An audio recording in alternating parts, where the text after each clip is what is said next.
Hello. How's it going? Oh yeah, I forgot we were supposed to do the big wide camera. That's what we wanted to do from now on. Yeah, we gotta do the big wide camera. That's our thing today. That's what we do now. The big chunky camera. Um. Anywho, welcome. Yeah, go fix that. I just did. I just did. Big camera. Big camera. Ahoy. I do need to shave though. I definitely need to shave. So there's a few things that we wanted to talk about today. I guess I'll read the chat really quick. Genuinely, I want Kazuya to focus on himself genuinely. See, that's interesting. I hear that a lot. What exactly do you mean by that? Like, just curious, what exactly do you mean by that? Because most people, when they say this, they're like, oh, just cut out all the girls, just don't interact with anybody, and just, isolate and work on yourself like that. But literally, that's not how it fucking works. Not everybody functions like this. No, most people don't necessarily function, and I don't know if this is what you're assuming, right? I have no idea if this was what you mean, but not everybody functions like this. Not everybody can just handle things on their own, and you're not really supposed to.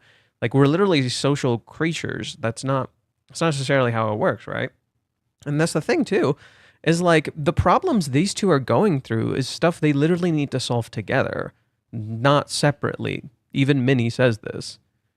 One sec.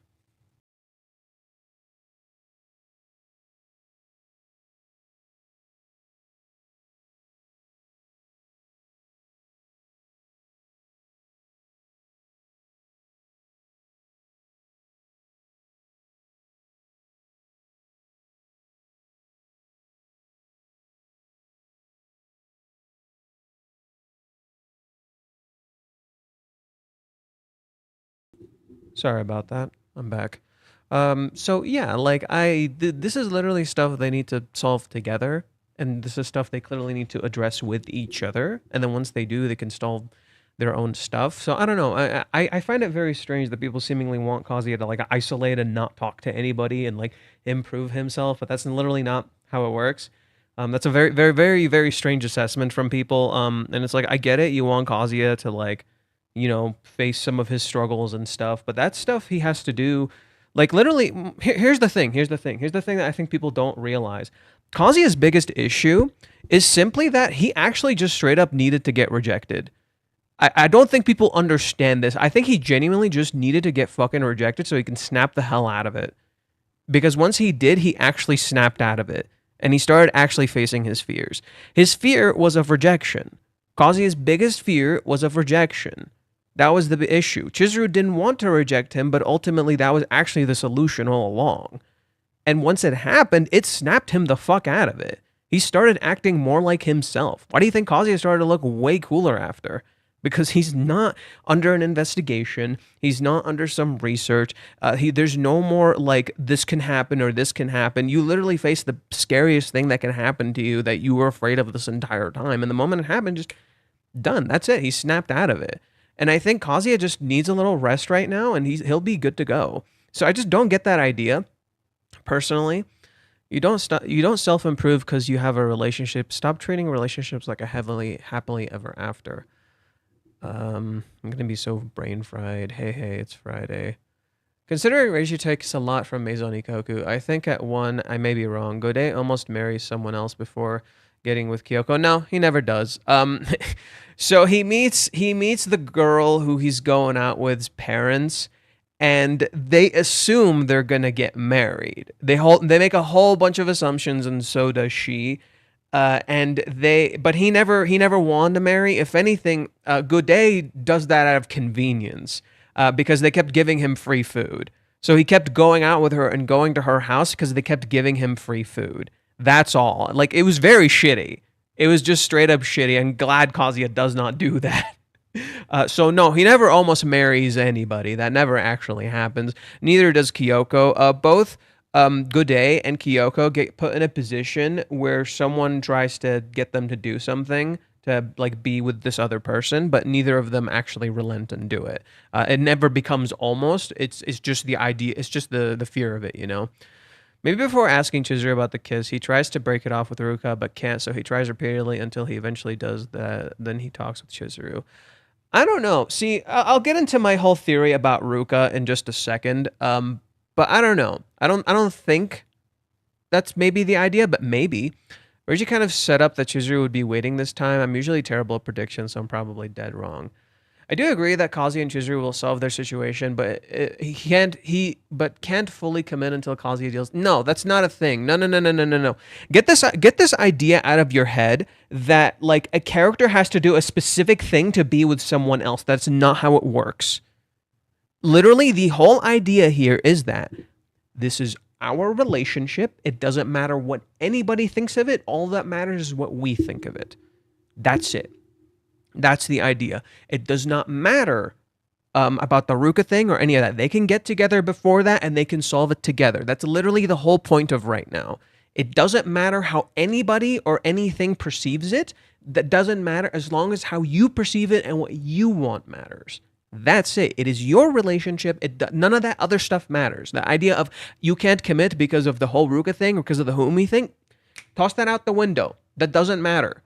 That's literally what the story is doing right now. That all of these things, all of these restrictions, all of these ideas that you think you need to do, let them go. Let it go. None of it matters. That's what the story to me is saying right now. And I love that. I love that they're just, okay, let's just let go of these ideas and just talk it out and figure it out together. And stop relying on other people or trying to solve some arbitrary problem that needs solving. The big thing that I think people just genuinely misunderstand about Chizuru's character is simply this. Chizuru was trying to achieve all of these things, like literally a checklist of what she thought she needed to do in order for what she have to be considered love. And she kept not being able to do it. So she was confused and didn't understand how she was in love. And she couldn't find her answer. When in reality, Chizuru never needed to do any of these checklists. All Chizuru actually wanted was just acceptance, peace, and safety. That's it. That's literally all Chizuru wanted. She just wanted acceptance. And she didn't realize that until they had their fallout after the rejection, and Kazuya just accepted her despite all the hardships. Despite everything they went through, he still chose to love her and accept her. He made a choice.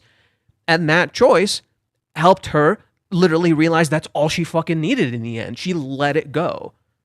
None of the other shit matters. She just completely let it go. And I think that's what people are just not, they're just not seeing this. That people still think we have to do this thing for them to be together. No. None of that other stuff matters. There's no more progress. There's no more checklist. There's no more steps you got to follow. Toss that out the window. None of it matters. Okay, so I want you to keep that in mind when looking at these chapters. That's what Reiji's working on. Just toss out all these other ideas and just do what you want.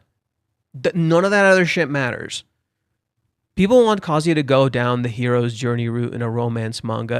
The irony is he already did. Kazuya just needs to see and accept himself. What people don't realize is that Kazuya already did the hero's journey. His biggest issue right now isn't to go on some other big hero's journey. Literally, all Kazuya needs to do right now is just accept what he wants to do. That's it. He already went on the hero's journey. He already did that. He already evolved as a character. That already happened. He just needs to accept himself. And literally, that's the only thing he needs to do. Just say what you want. That's it. Because he already knows himself. Kazuya already knows what he feels. He already had like a journey of a new sense of self-discovery in the cohabitation. In the cohabitation, Kazuya let himself be passive, and in so doing, he started to understand the world around him so much better. But many actively flip that on its head. Many actively put these illusions of what he thought he should be doing, contrasted by his own understanding of what the events actually are. And in so doing, it messed with his head. That's one of the reasons Chizuru just does not want Minnie around right now, right? Like not that like Minnie is like an issue. It's just she doesn't need Minnie's input on any of this stuff. It's for them to figure out, not for Minnie to figure out, right? If Chizuru tells Minnie that they kissed, what do you think Minnie will do? Let's go to it. Let's go to it. If Chizuru tells Minnie they kissed, what do you think Minnie will do? If Chizuru gives her any sort of bias, what do you think Minnie will do? She will text Kazuya and she will tell him what his next step is. She will, here, I'll pull it up, sorry. right? Mini will text Kazuya and she'll tell him what his next step is supposed to be. Why the hell does Mini keep deciding that? Why is that any of Mini's business? Let him decide for himself, right? And Mini won't listen when you tell her this. She won't. Mini literally will not listen when you fucking tell her this. She is stubborn she is insanely stubborn, right? So that's the thing with Chizuru right now is like, okay, Mini just what Chizuru's doing here is that if Kazuya texts Mini and he defines it, it was his choice. This is what he said to Mini, not what Mini said to him. Do you see what I mean? So Chizuru never gives Mini any particular indicators that are different from what she told Kazuya prior. She never mentions the kiss. She wants to know what he thinks of it, not what Mini thinks of it and what Mini is going to tell him. But she does feel happy in certain instances when Mini says something like, I bet Master was happy about it, right? She just interprets these events Chizuru viewed already, that Kazuya already knows, in a positive way, right? So she gets a better understanding of these events. This isn't a big deal. But Mini, watching their progress and looking forward to it and all that stuff, Chizuru's not okay with that. Chizuru is like, no, we need to solve this shit. Stop telling us how to act and what to do. Yeah, so that's the thing. Kazuya needs to like actually just accept himself or what he wants to do, and he needs to talk to Chizuru. That's Kazuya's biggest fear, right? And how do you conquer your biggest fear? You just face it head on, right? Mini kept telling him not to face it head on, which doesn't fucking work. Kazuya doesn't compliment Chizuru the way he used to. I remember someone was talking about this. Kazuya used to give very detailed compliments akin to this. Here, I'll move myself. Akin to these compliments Mini's giving right here about food, right? Mini used to, oh my God, stand still, please. Mini's compliments here about food is literally the same thing Kazuya's compliments would be like. He would give these detailed, like, compliments. All the things Mini is saying, he would say too. Chizuru knows this. Instead, what Kazuya does on the date is just call her cute over and over and over and over and over. Just cute, but not giving his detailed descriptions of what he actually thinks. So that stuff, it reflects Mini. It reflects what I think Chizuru realized Mini's influence and what Mini did in that practice date. Because the way Kazuya started talking is how Mini structured he should be talking, not how he actually talked. Kazuya's evolution as a character is simply just accept yourself. That is their journey, just accept yourself. That's it. Now, I have a weird theory. That but before we continue with like anything else, let me read some of the comments and I'll talk about my theory. When you face rejection, you see all the little things that led to it and the things people secretly tell you without actually telling you. No. Yes and no.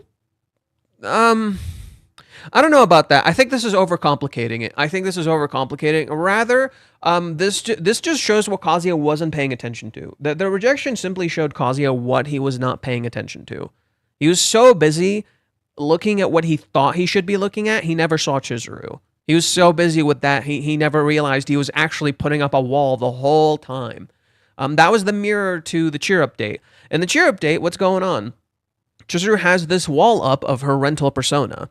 Right? And Kazuya realizes and sees this wall by the end and breaks it. Kazuya shatters the dam. The difference between this date and that date is that that date was built on that lie that Chizuru has to keep acting because she's being a rental. This date is supposed to be built on truth. The real Chizuru was never able to reach Kazuya until the very end. She literally never reached him. She couldn't reach him this whole time. So naturally, her only deduction is that I can't give him anything. I can never live up to any expectation. I'm not good enough. I'm asking too much. That's why she rejects him. Because she literally could never break down his walls. She was in the same exact position he was in before, and he was able to reach her, but she wasn't able to reach him no matter what she fucking did. No matter what she said, no matter how much she tried, she never reached him. Kazuya kept being closed off, kept not being himself, and Chizuru couldn't reach him, so the only thing that was left for her was rejection. Like, I can't get my answer. I can't give him what he wants. I'm not good enough. I have my job. She's literally Kazuya, without realizing it, puts Chizuru in this role. He gets her stuck in the rental role without realizing it. This is what he does. Just as Kazuya is doing that to himself, right? He reinforces these things to Chizuru, and so the rejection actually snaps him out of it, just as the acceptance snapped Chizuru out of it, right? The acceptance Kazuya gave her in the cheer update snaps Chizuru out of it, and she finally lets it all out, realizing she's not alone. Here, Kazuya really needed to realize how he is literally isolating himself, and how he's making himself alone. That's Kazuya's issue. He's making himself alone when he wants to be with someone else. So if Chizuru accepted that version of Kazuya, she would be accepting a lie. If Kazuya got acceptance in the date, he would have gotten, and his lie would have been accepted, not his real self. If Chizuru said, "Yeah, I'll go out with you," she would be accepting the lie, not the real Kazuya. So how is that right? Why should she accept the lie? Why accept that version of Kazuya when he should be his truest self? Right? Your truest self gets accepted, not your fake persona that you're putting on. And that's why I think that all needed to happen, you know? So no, it's not that the rejection makes you see all the little things. Kazuya already knew all the little things. He already knew the truth. He just chose not to look at it because of the illusions Minnie cast, and because he himself was afraid. Because he kept looking at things that weren't there instead of the things that were straight up in front of him. Chapter 263 perfectly captures this, right? I've talked about chapter 263 in detail before.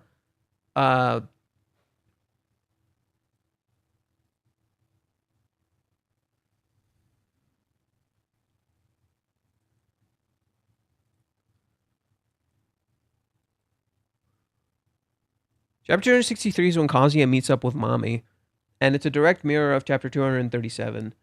Kazuya meets Mami, and Mami acts all, no emotion, no expression, doesn't say anything, doesn't act, doesn't react, and Kazuya, wonders, oh, maybe in another timeline we could have been together, but that he doesn't ask the question, why aren't we together now? He never wonders to himself, why aren't we together now? Almost like you were never supposed to be. Right? In that sense, as you keep going, I should apologize to her. He apologizes. Mami doesn't say anything. Mami leaves him confused, baffled, befuddled, and then she just leaves. And it's like, what the shit just happened? And it just leaves Kazuya confused and looking for signals, looking for things looking for signs he should be paying attention to. This is the epitome of a toxic relationship. Straight up, this is the epitome of a toxic relationship. Mami shows up, wants to repair her relationship with Kazuya, says nothing, gets what she wants, and she gets to leave while Kazuya is confused. Literally, this is the epitome of toxic. Like, this is the thing people are seeing in Chizuru. In contrast, when Kazuya gets home, it's a direct mirror. Kazuya here freaks out, doesn't know what's going on, gets home and sees Chizuru. He's all calm and collected. He's comfortable, because Chizuru cleared everything up. But then when he's talking to Chizuru, he starts looking for signs. He just keeps standing around, and he's looking for all these signs when the sign is right in front of him. Literally, it's right there. Mami evokes Kazuya's fears and insecurities. He starts looking for things that aren't there, afraid he's going to get a rejection. This is one of the illusions of the arc, the illusion of Mami. Mami is the girl who broke up with him. Mami is the girl who hurt him. Mami is the girl who makes him look for signals. So he starts looking for these signals with Chizuru too, until she has to spell it the fuck out for him so he can see what's goddamn in front of him. This is kind of the cohabitation and the date in a nutshell. The cohabitation is Kazuya essentially using a coping mechanism to get over his trauma. Slowly but surely, both of these characters, Kazuya and Chizuru, are healing from their traumas. Then you get to the date, and they're ready to deal with their traumas, but they do.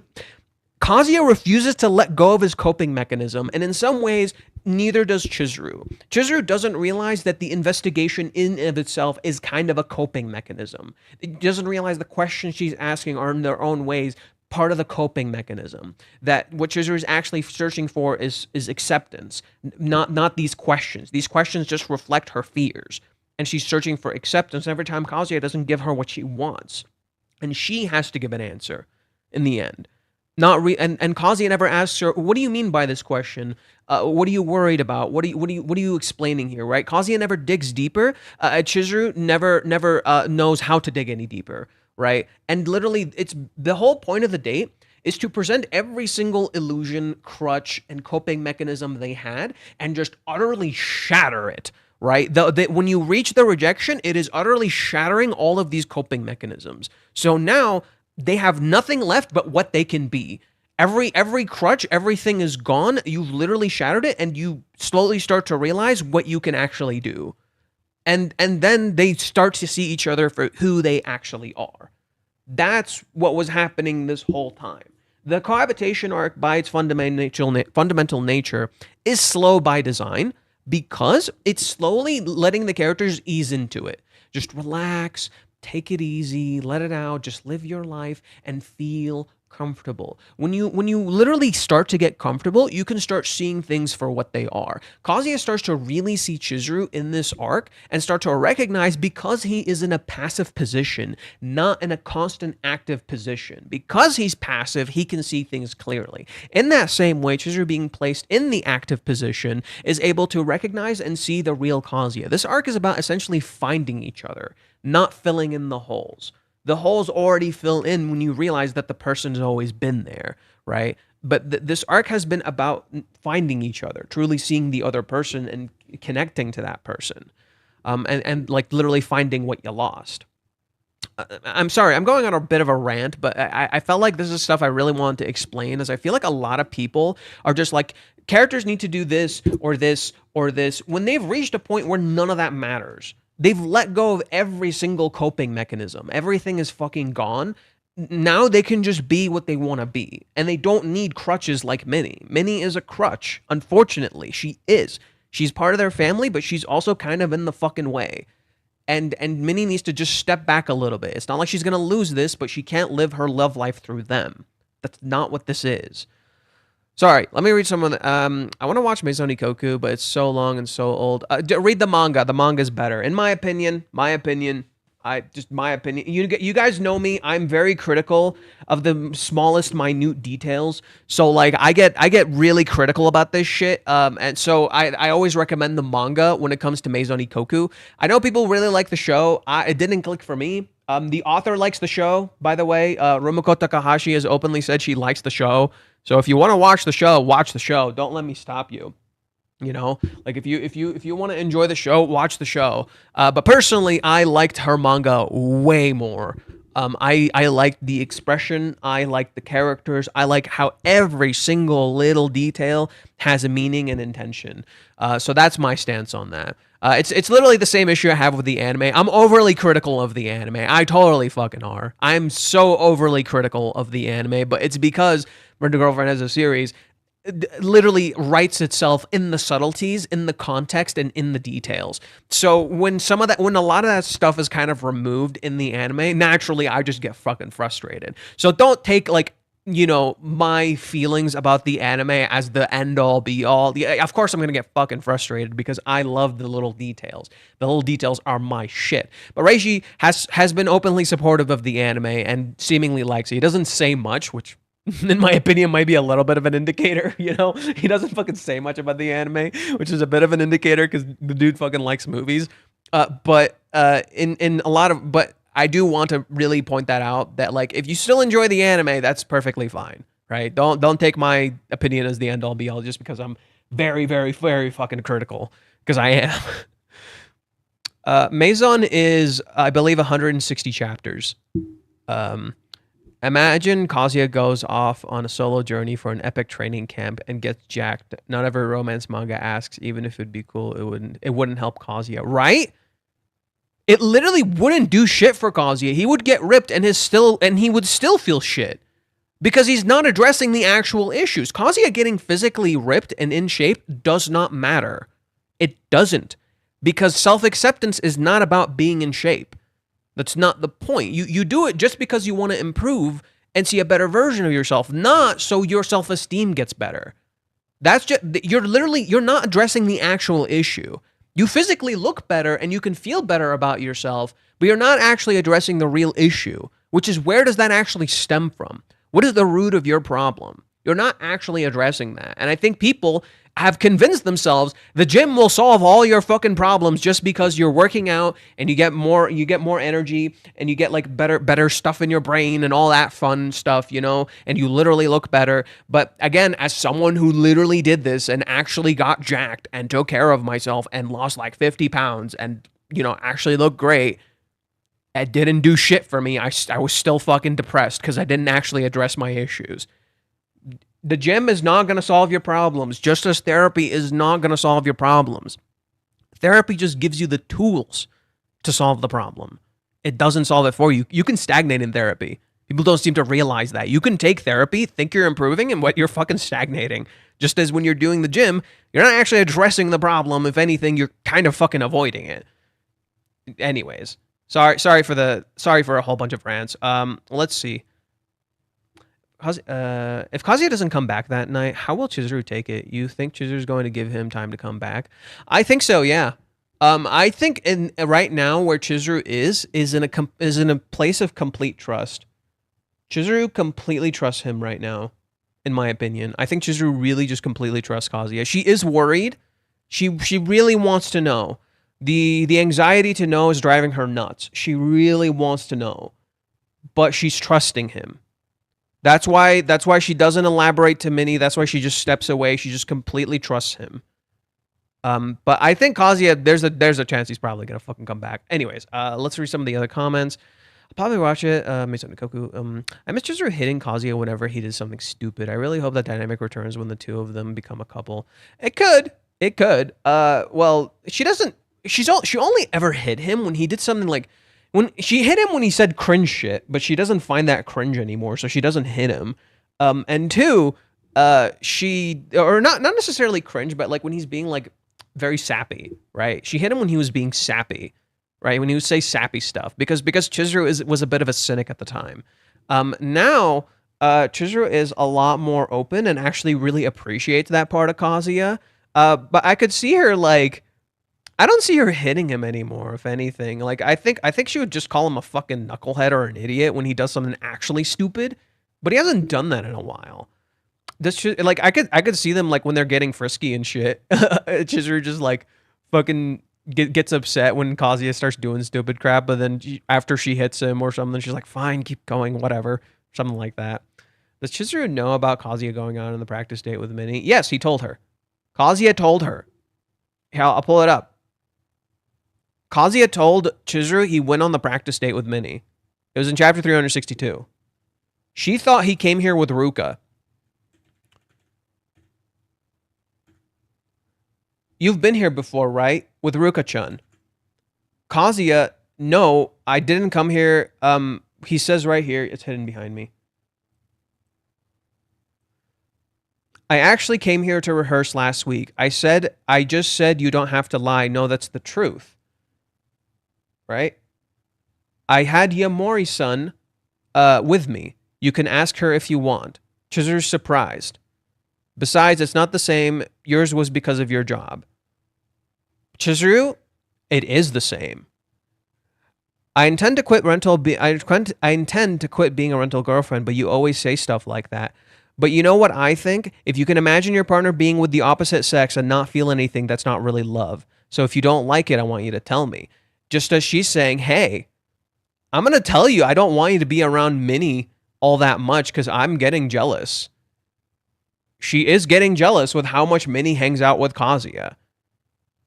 Because Chizuru, like at the time, Chizuru was very jealous of this. Now Chizuru's a little more secure about it because she just let go of that idea. Like, oh, he loves me.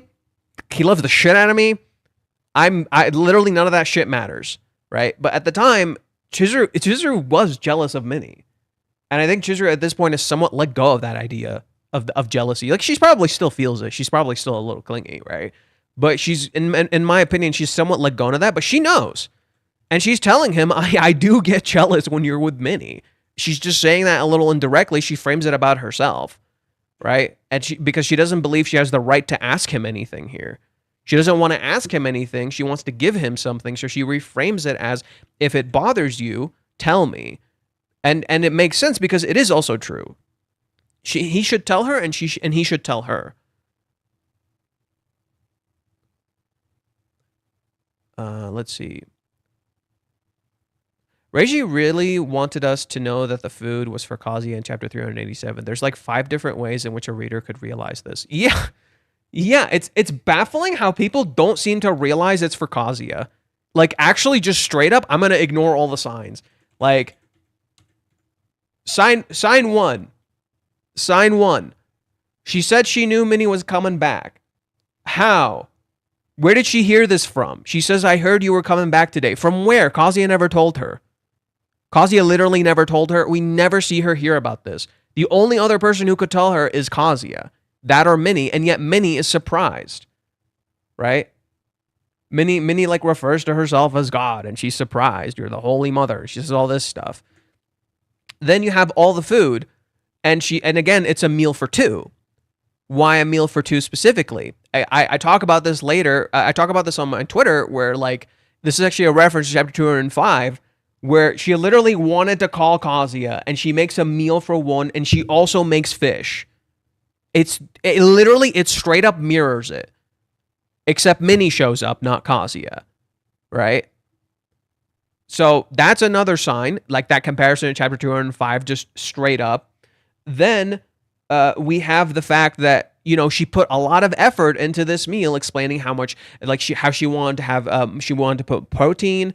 It has good unsaturated fats. What is it? That she added spinach and seaweed to get fiber and minerals, probably because she realizes how tired Kazuya is, right? And then she looks perfect. She has makeup on.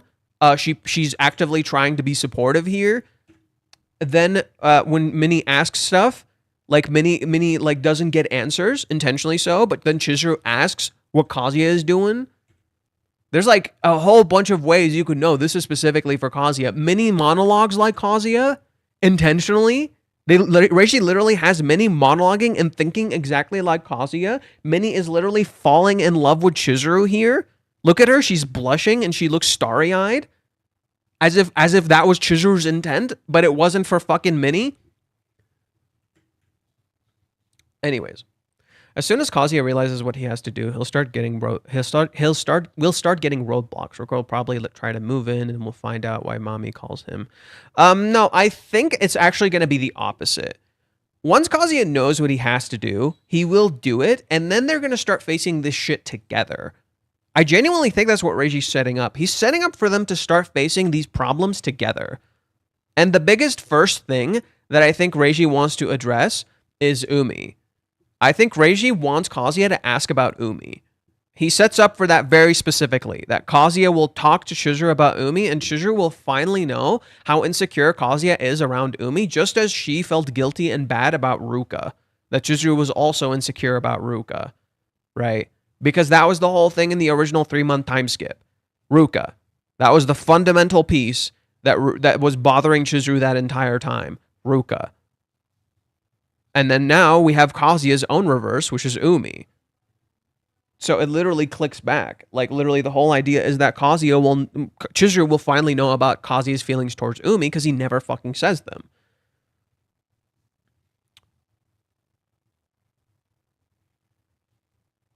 Are people still dooming? Of course they are. Reddit has committed to hating Chizuru. That I know. Reddit has very much committed to hating Chizuru, and it's like, oh, why don't you pick Ruka? She's a better pick. She's actually committed to you. And I'm like, that tells me all I need to know, that you don't fucking understand love, or you don't understand the relationship either, because love is an active choice to pick the person that you love, not to settle. Why are you settling just because Ruka happens to fit all the criteria you want? Why should you get a decision in that? It's not your choice to make. And it's not the story's fault you can't seem to see Chizuru for shit. Like, I think that's really funny that, like, people seem to be really convinced that Chizuru is manipulating and using Kazuya when she's actually being super fucking honest and has literally never done this and does not want to do this, all because she speaks these words to someone who actively gets in the fucking way. All because things look a certain way. It's so funny how the readers read like they're reading surface level. They read like Mini. Here's some interesting feedback. Reiji recently did a stream for the Ruka event. And in that event, one of the Japanese viewers told me he literally wrote Mini to be representative of the readers. Remember our theory where we were talking about how Mini literally regurgitates what we say to talk about their relationship, and she actually tries to get them together constantly. She literally ships them constantly. Yeah, Reiji knows exactly what you're saying and what you're thinking, and he echoes that through Mini. When Mini says, oh, Chizuru's being devious and manipulative, he knows you're thinking this, and he has Mini say it, intentionally so, and then has Kazuya contrast that by knowing better. Because their relationship is not a community project. It's their relationship. And the problem is we keep throwing in our input on the hat, and in so doing, it actually messes with their love. And Reiji knows that and literally has Mini doing that. Whereas you have something like Mami, who would argue would be closer to the haters of the manga. Mami represents the haters of the manga, which is very ironic considering most of her actions stem from trauma or jealousy. Okay, let's continue.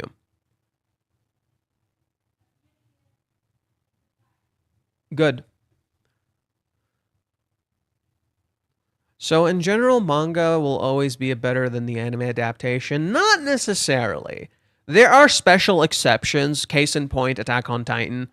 I would argue Attack on Titan is better than the manga in certain... Well, okay. I think they both have things that work for them. Now that I think about it, because I don't think, like, for example, in Attack on Titan, Mikasa's character wasn't as good, especially in the first few seasons, where they actually removed a lot of Mikasa's character. So I would argue that the anime is not necessarily better. I would think it's just more of a balancing act. Sometimes the manga is better. The manga has a better chance of being better for a very simple reason. It's usually worked on by a small crew of people with one leading person, and it's always consistent and never changes.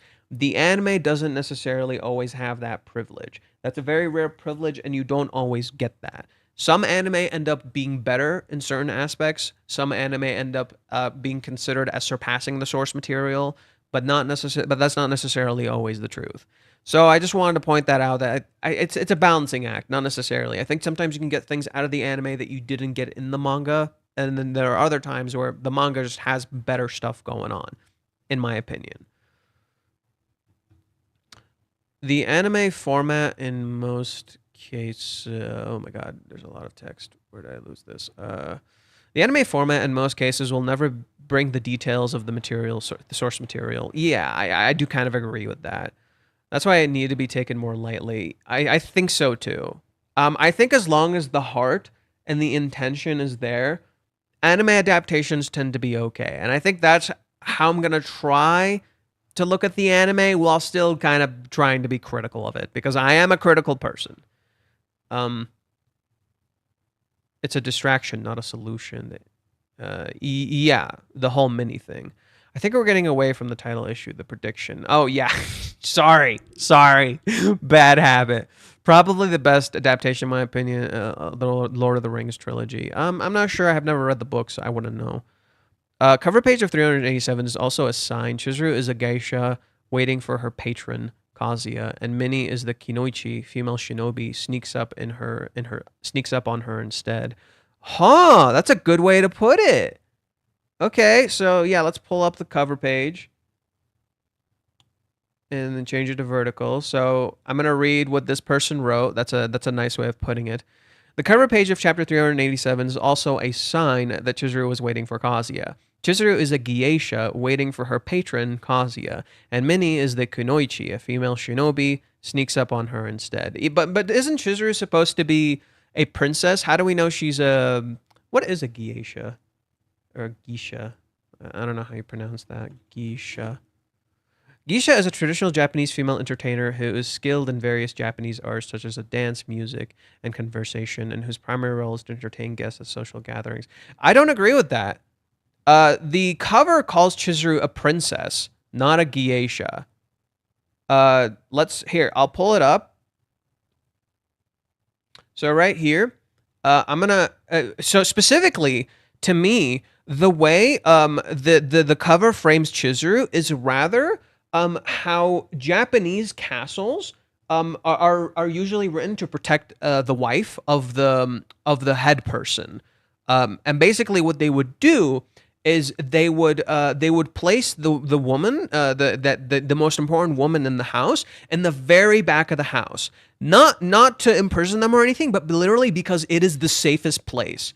And you see this in what is it, in the wording of what the title says, and I'll pull up the wording of it. I actually disagree with that Chizuru's supposed to be a geisha. I actually don't think that's the case. She's supposed to be a princess. And you can see that in the stuff that she's wearing. She literally looks very high class. It's by design. So let me pull it up. It literally reads, the words right here literally read, "The impregnable princess Chizuru. Tonight, many will draw near unnoticed."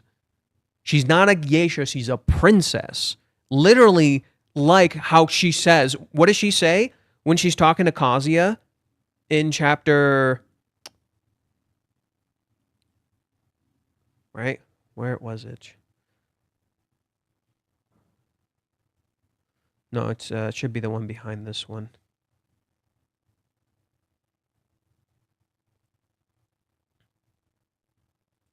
In chapter 360,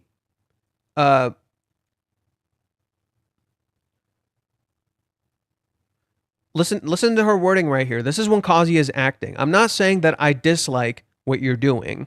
Neither am I saying I dislike you trying so hard by looking up stuff on social media, or that, you want to treat me like a princess. But this date isn't just a date for you. It's not a rental date. This date is for me too.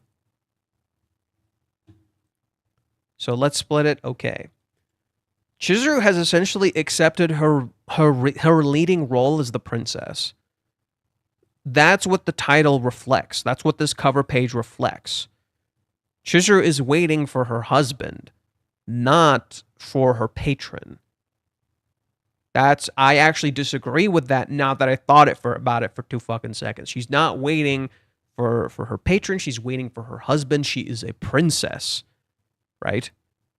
Like, Chizuru is a princess in this scenario, and the title literally calls her a princess, specifically the Moon Princess, literally matching how she is the moon. And how does the chapter end? Kazuya is looking up. The moon is right there. Kazuya is looking up at the moon. She is not a geisha. She is the Moon Princess waiting for her husband. Right? If anything, yeah. Here. Oda Nobunaga.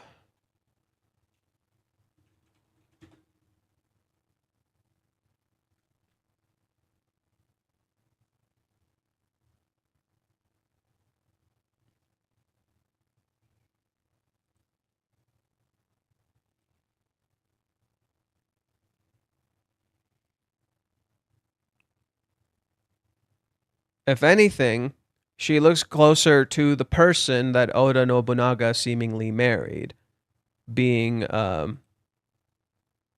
right. These are princesses. This is the person Oda Nobunaga seemingly married, which looks quite similar to how Chizuru herself is dressed at the time. She's supposed to be a princess. Even the hairstyle and everything about her looks like a princess. She doesn't look like an entertainer. That's actually something I adamantly disagree with. So yeah, no, she's supposed to look like a princess, not a geisha. So yeah, cleared that up, I guess. Minnie is literally in Kazuya's shoes. She has the idea of his POV. Kind of, yeah. Can you elaborate on why Umi first? Because I finally understand what you guys now mean by the word people are dooming. Once it was, I don't know if I already explained the Umi thing or if you want me to explain it again, Louvdu. Because for Umi, what was the thing that was holding Chizuru back in the 3-month time skip? And that arc was called The Girlfriend and the Kiss. Ruka was the thing holding her back. The current arcs are literally called The Girlfriend and That Kiss. The Boyfriend and That Kiss. It's a direct mirror to that time. So whereas Kazuya found out that the reason Ruka was acting...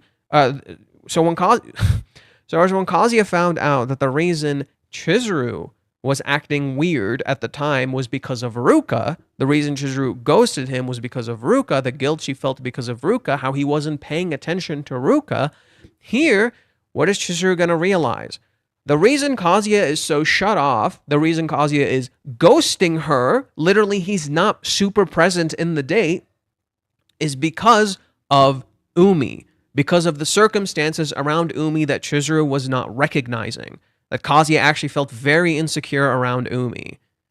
That she missed these details, which would explain why Kazuya was ghosting Chizuru. Because he was not present in the date. That's what Chizuru is going to realize when Kazuya ultimately asks about Umi.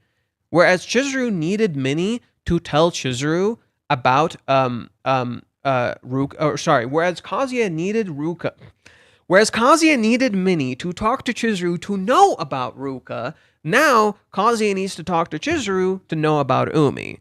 Whether Minnie ultimately ends up mentioning Umi or not is a whole other matter, right? But I think Kazuya should be the one to ask about Umi, because it is the thing that has been holding him back this entire time. He's been afraid that he's not good enough as a byproduct of how he perceives and understands Umi. He needs to snap the fuck out of it, and he needs to confront that. Kazuya needs to ask her about Umi. He can't just get an easy way out. He needs to face his fear. Umi represents that fear. Kazuya needs to face it. He's ready now. He's confronted his trauma. He's ready now. Kazuya needs to ask about Umi so Chizuru can know about Umi. How can Chizuru know if Kazuya never fucking opens up? Kazuya is the one ghosting her this entire time. He never even fucking realized he was doing this. Kazuya and Umi are going to become pals because his name means peace and harmony under a tree. I can see Umi literally crying in Kazuya's arms after venting his insecurities and jealousy. No. No. I don't see it at all. Kazuya's name and Umi's name literally contrast each other fundamentally. They literally fucking clash. Kazuya's name means peace and harmony shared under a tree. Umi's name means center of the sea. Their names don't match at all. There's no fucking harmony in their names at all.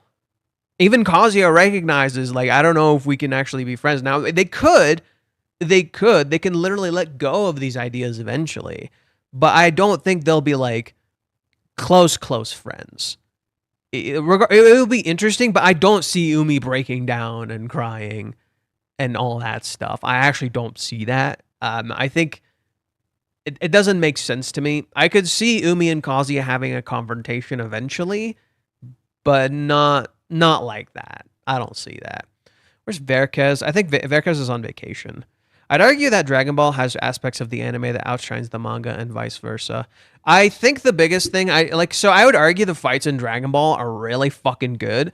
But I think their characterization of Goku is terrible.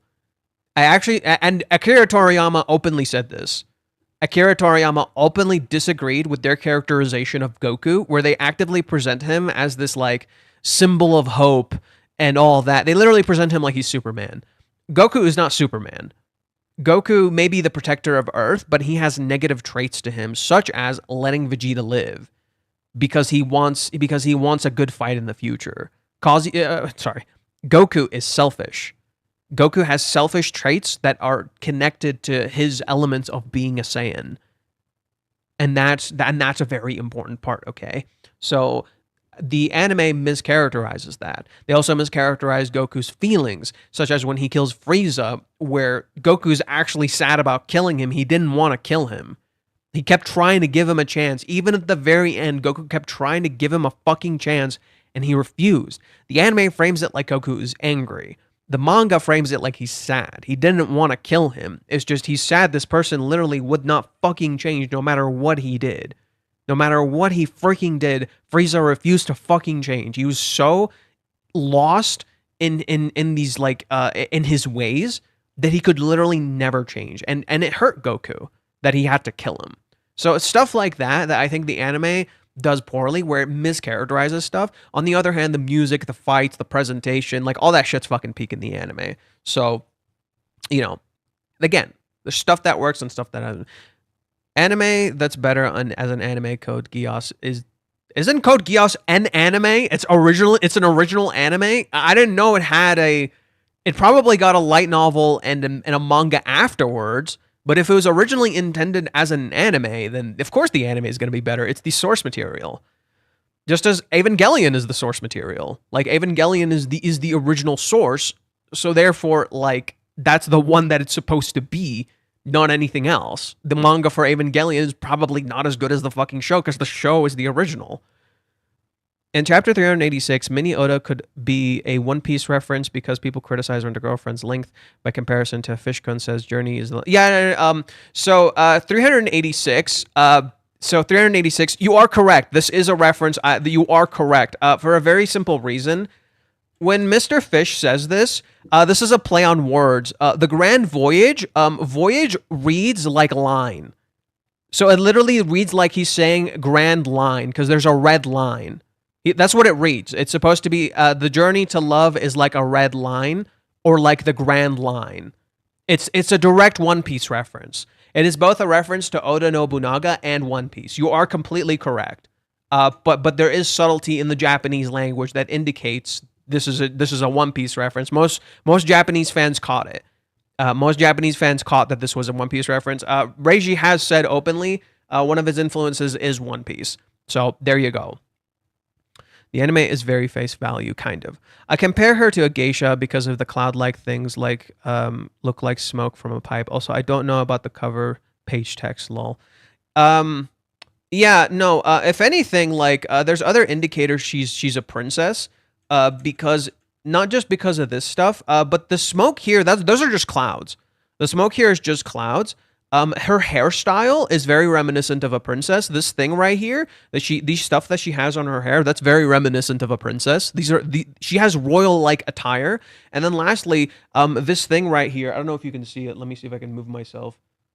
This thing that she has right here, the gown, especially this, the flowers that are on her clothes, are royal flowers, right? Like everything she has on her looks royal in some nature. There's the sun. There's like a whole bunch of different flowers on here, and all of it screams royalty. In particular, what I'm seeing here is chrysanthemums, and chrysanthemums are generally perceived as royalty flowers.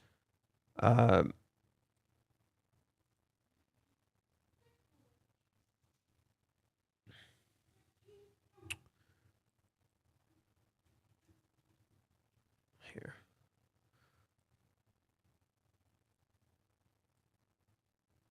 Yeah, literally, look at her clothes. Look at her clothes. She has the same exact flower structure. Not exactly the same because there's waves and stuff, but literally it's similar. You can literally see a similar pattern to how Chizuru looks.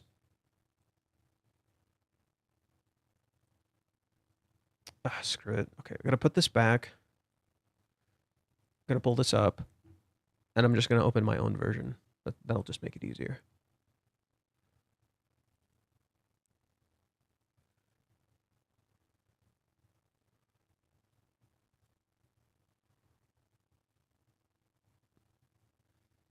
Do you see the similarities? This thing, the flowers. Jesus, what just happened? Ah. And of course, the inner right here. She's a princess. She's not a geisha. Even her hairstyle looks similar, right? Even the hairstyle looks similar. It's not the same. Hers is tied back, right? Chizuru looks like she's dressed to impress, matching the chapter how she's literally dressed to impress. She's literally looking her best. And you can see that similarity here. So, no, she's 100% supposed to be a princess. What's the point to compare her to a geisha? Geisha are entertainers, so because she's a rental, that's why people immediately thought she would be a geisha, because they're supposed to be entertainers. They entertain their patrons, which were usually men. That's why people are making that comparison, because she's a rental girlfriend. But she's not. She's accepted her role as the princess. She's accepted her role of literally the leading role. Chizuru has accepted the leading role, so there's no way she would ever be depicted as anything other than a princess, because that was her role, right? She's accepted that part of herself, and she's okay with that. So that's why the comparison to the geisha doesn't make any fucking sense. Got away from the prediction myself. Mine is Minnie texts Kazuya. Kazuya tells her about the kiss. Minnie confronts Chizuru about it so far. Could be. That's the easy one, you know. That's the one where it's like that's the predictable one, you know. But I'm curious if something else will happen. Anyways, got away from the prediction. I can see Chizuru telling Minnie she wants her to stay out of it. The time prompting, what did you just say, from Minnie? Could be. I think that could be it. Wouldn't that be fitting? I was saying that what did you just say sounds like something Chizuru might say. And it would be interesting to have Minnie stay out of it. I think Chizuru really wants that. I don't think he'll say anything about the kiss. Maybe he'll hint at something, but he'll say he wants to talk to Chizuru about it.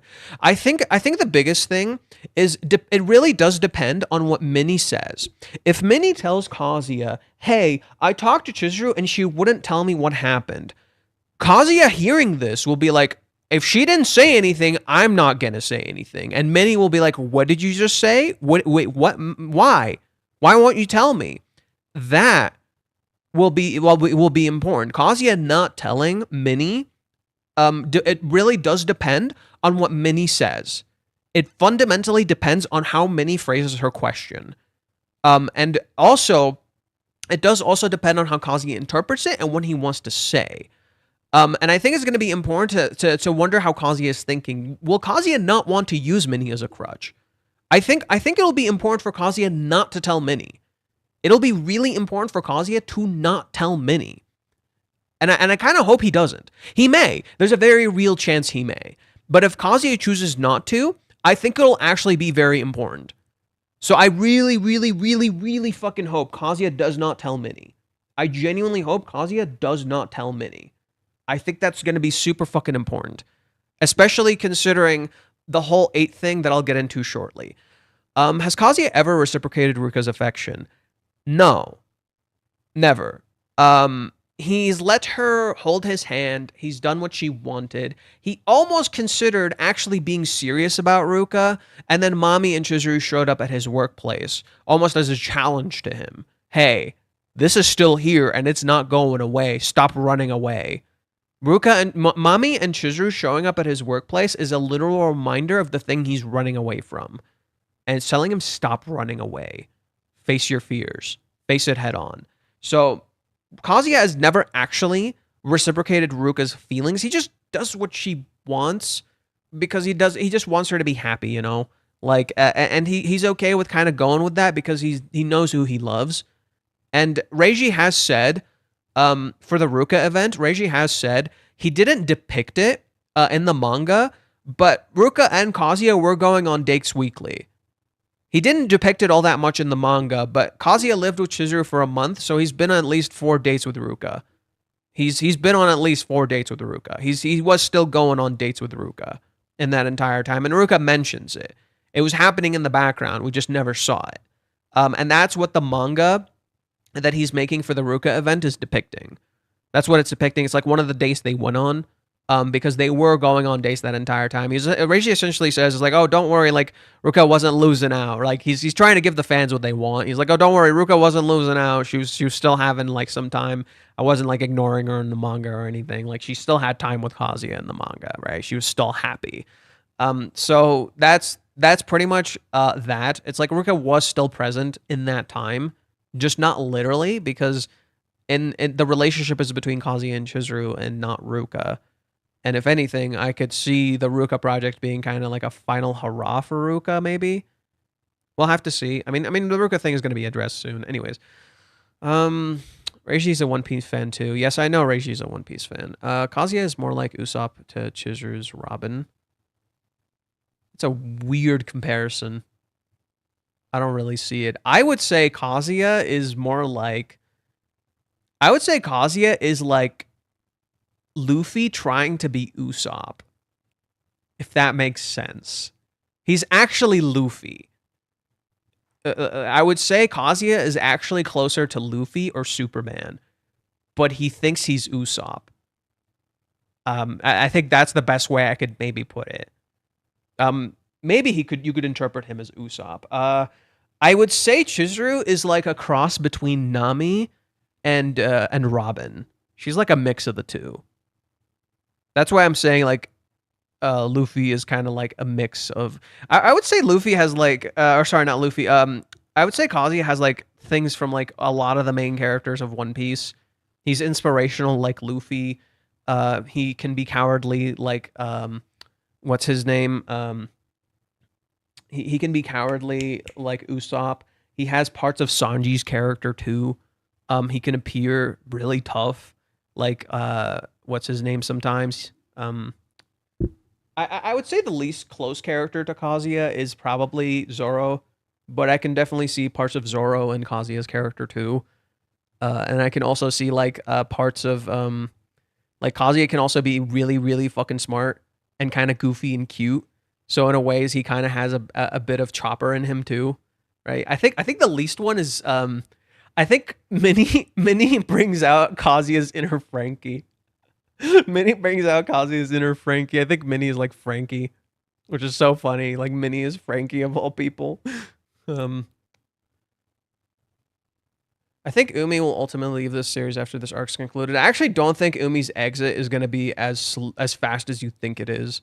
I actually think Umi has more of a presence. He's going to have more of a presence after this point, just for a different reason than you realize. But Umi's definitely going to have more of a presence after this point. It's just for a different reason.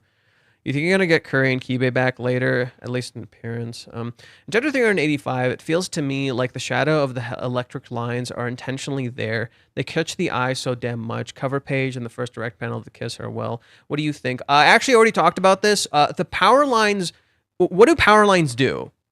What do power lines do? Power lines are literally connection and power.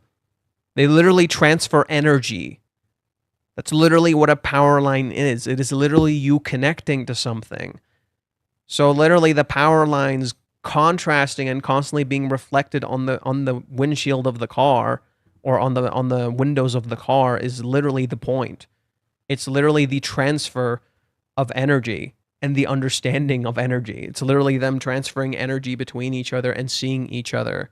Literally the signals between them are reaching each other. That's the point of the power lines. It's literally that transfer of connection and really connecting, literally like the kiss. The kisses are electric. They're literally transferring electric power, like the electric power lines. I think that kiss clears up any confusion Kazuya might have about Umi. Chizuru didn't kiss Umi, she kissed Kazuya, and he knows this. Yes, but Kazuya still has to ask a no, right? That's great and all, but that's the thing. Kazuya needs to ask. He wants to know. Kazuya has a whole bunch of questions he does not ask. Here, best example. Throughout the entire date, Kazuya never asked Chizuru any questions. He realizes this right here in chapter 382. I kind of forgot to ask for more details. Runs into Chizuru, and when he sees her foot, he asks a question, and she answers honestly. Why didn't you say anything? Tells him. Right? When did you get that? Tells him. Is it your foot, your right foot only? Tells him. She explains everything, and he knows exactly what he needs to do. Literally just ask. Kazuya finally asks Chizuru something here, and she gives him an answer. She's literally finally able to be in love here because he just asks her something and she can give him something. And this is when Kazuya lets go of that role that he thinks he needed to do. And he just does what he wants, not anything else. He's not doing this for any other reason than what he wants. He wants to do this. This is when Kazuya literally left Umi behind and started being himself. He started asking questions. He started being part of the relationship. This is what being part of a relationship is, dude. People don't seem to fucking realize this. Part of a relationship is struggling through your fucking worst fears. Like, literally, your person breaks the fuck down. And you gotta figure your shit out. You gotta like literally confront your worst fucking fears. People think relationships are easy. No. Love is not for cowards. Love is fucking hard, dude. Like, you gotta confront this shit. You gotta face this shit head on. It is not easy. Parallel lines, the elliptic lines never touch. Only Kazuya and Chizuru did in 385. It's a visual contrast. Oh, interesting. Let's see that. So you're saying the power lines never touch? We see them cut off, but Chizuru and Kazuya do? No, they're touching. You see one end. You never see the other end connect. I don't know about that. I think they're literally meant to reflect like something real. It's literally reflecting something real that's above them. Right? The power lines are literally being reflected on the car. Like a real connection forming. It's a literal real connection forming and being reflected on the car as a contrast to them, rather than they're connecting and not connecting. No, it's a literal real connection forming, being reflected on the car. A real connection right above them is formed through wires and lines as a match to them. It's literally supposed to mirror them. It's literally reflecting them, right? It's literally reflecting them on the car. It's reflecting what's happening on the literal car. That's the point. When you haven't seen One Piece and people are throwing names around, like, what the fuck? Oh man, rereading chapter 201, Chizuru asking without saying if Kazuya did make out with Ruka. So cool. Yeah, it's very cute.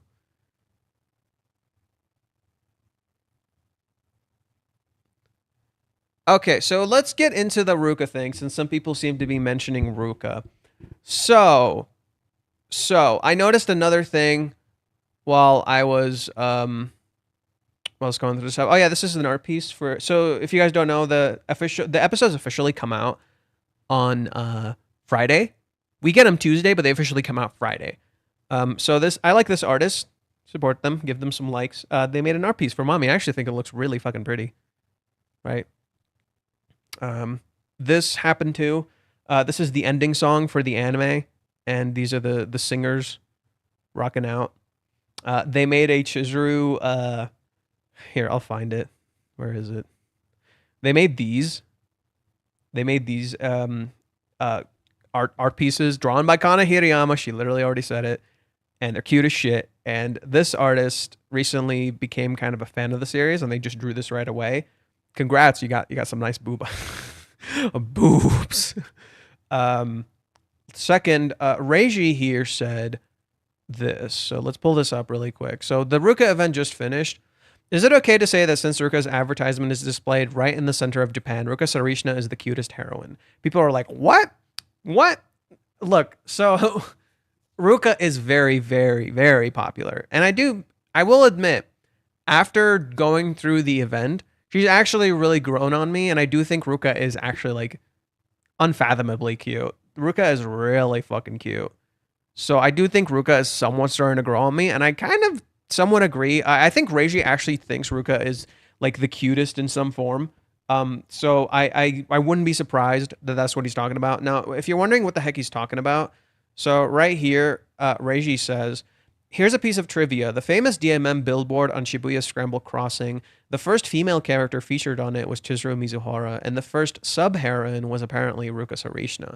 This is because And when season 3 came out, they had Chizuru up there, right? When season 3 came out, they put Chizuru up there. It was right next to Oshinoko. Both of these were drawn by Kaona Hirayama.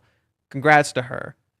Here, Ruka just got added, right? They just added Ruka to the billboard up there. She's the second heroine to go up there. Sumi's cuter than Ruka. Sumi is kawaii queen. I think every character kind of has their own charm, but Ruka is like a special kind of charm that's really exciting for people. And I think Ruka being in an actual relationship, in contrast to the other characters, gives her kind of a special appeal. That like she's very straightforward about the relationship, and I think people really like that. There's a special kind of cuteness to Ruka that I'm starting to kind of get myself after being a part of that event. Because before, Ruka was actually like the lowest on my scale in terms of like my favorite female characters in this story. Ruka is very kinetic. Yeah, that's kind of a good way to put it. She's very kinetic. She has a lot of energy and she's very engaging. And especially considering like her name is literally Lapis Lazuli Summer. Like, damn, bro. She's a goddamn jewel of the summer. Like, yeah, there's a special kind of cuteness to Ruka that really makes her really interesting to engage with, and the way that she goes out of her way, even if she goes a little too far with certain things, really does reflect like how much she actually cares about love in a sense. Ruka's very passionate, and that's cool about her. Yeah, and that's why Ruka's somewhat grown on me, and I'm starting to kind of see what Reiji likes in her too. Now, this isn't to say Ruka's gonna win.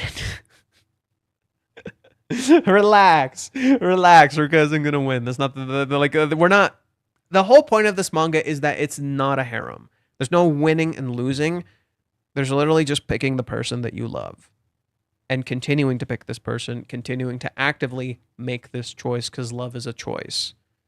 Okay, so it's not about Ruka winning. Rather, I think this is just Ruka getting the attention I do think she's been sorely missing. Now, I realized something here.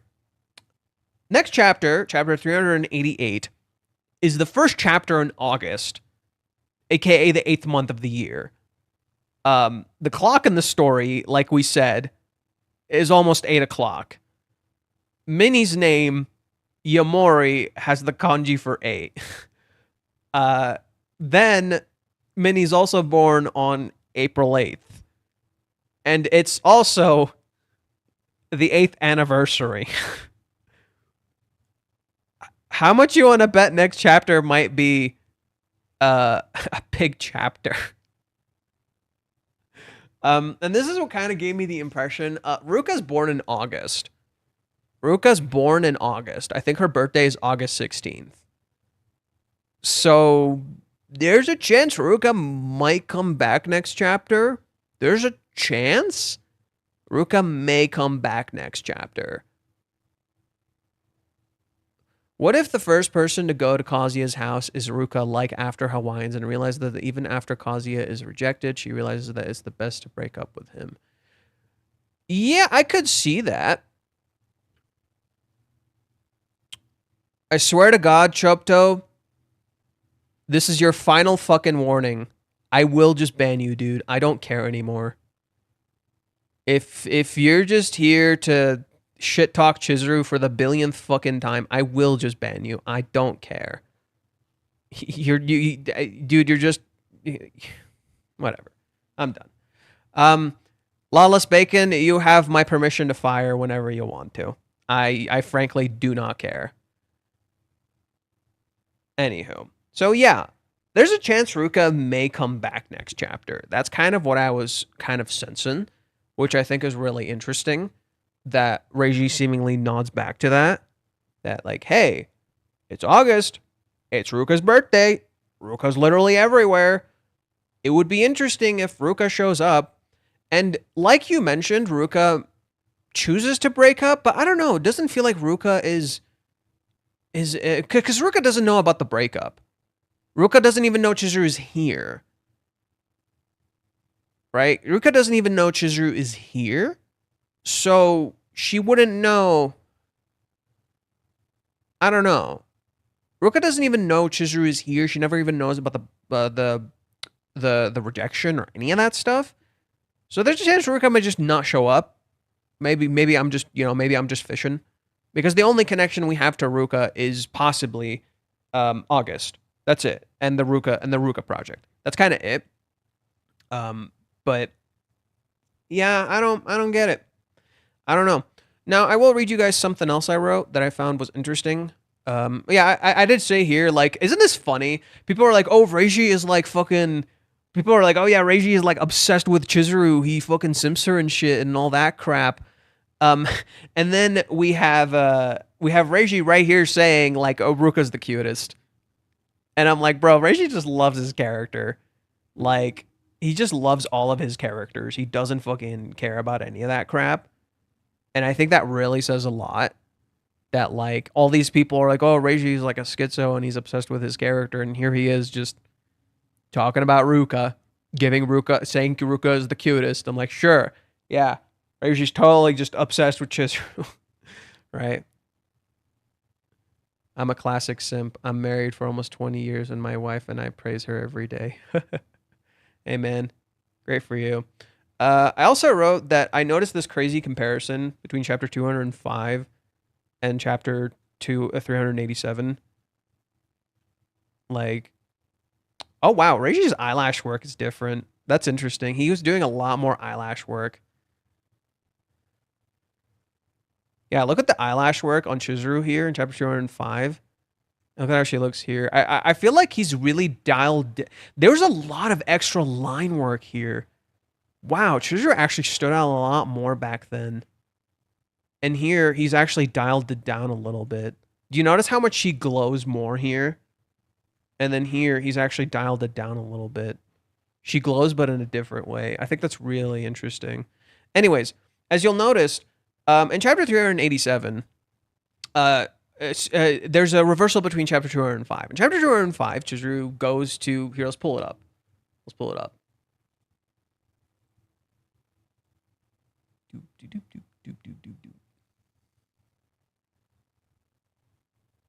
Okay.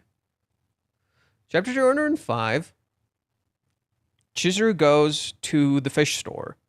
She runs into Tamagi here, and Tamagi tells her, this is her neighbor. She tells her, you look like the spitting image of your mother.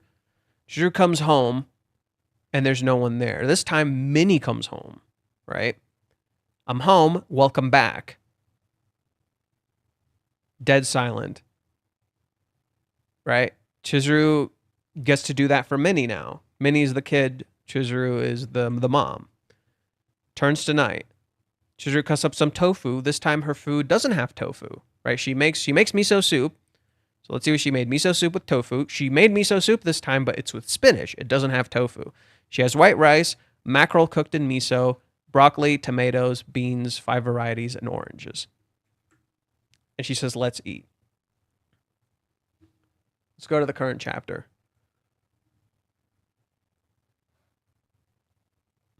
What happens? Minnie comes home. Welcome back. Thanks. Minnie says, I'm home, right? Minnie says she's returned to her castle. And Chizuru hits her with the welcome back. Just as Chizuru used to get a welcome back from her grandma. Okay? The house is not empty. Chizuru interacts with Minnie, and Chizuru tells her, I made a whole bunch of food. Now, let's compare the food she made then to the food she made now. The food she made then is smaller. It takes up less space, right? The food she made then takes up less space. It's a much smaller panel. And Chizuru is alone in silence, right? Whereas before, the silence was killing Chizuru. Here, Chizuru's actually kind of okay with the silence. This panel is smaller. The panel here is bigger. She also made a portion for 2, not a portion for 1. She says, let's eat, just as she says, let's eat here. This panel is above, this panel is below.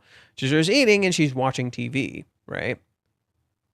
But here, she's talking to Minnie. And Chizuru eats and thinks of a conversation with her grandma. Are you all right? Did you catch a cold? I'm fine. You worry too much. Chizuru doesn't get sick here. There's no sickness here. right? And isn't that interesting? Maybe Kazuya caught a cold. Maybe Kazuya got sick, right? And then maybe Kazuya, and she nurses him back just like she nursed him back then. Wouldn't that be interesting? And then the room's empty and Chizuru cries. She pulls up her phone and she wants to call Kazuya. Here, she talks to Minnie, but she wants to know is what Kazuya said. Did Kazuya message you? Did he say anything else? The events are reversed. Here, she wants to call him and she doesn't. And she goes and does the dishes. Here, she talks to Minnie, says, did he message you about anything else? Minnie says, message me about what? And she steps away and says, what? I'm gonna go do the dishes. Literally the same thing. Minnie contacts Kazuya and meets up with him not knowing what's going on with Chizuru and gives him the suggestion of what he should do.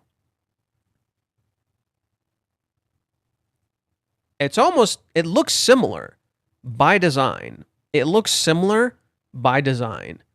It, however, is not.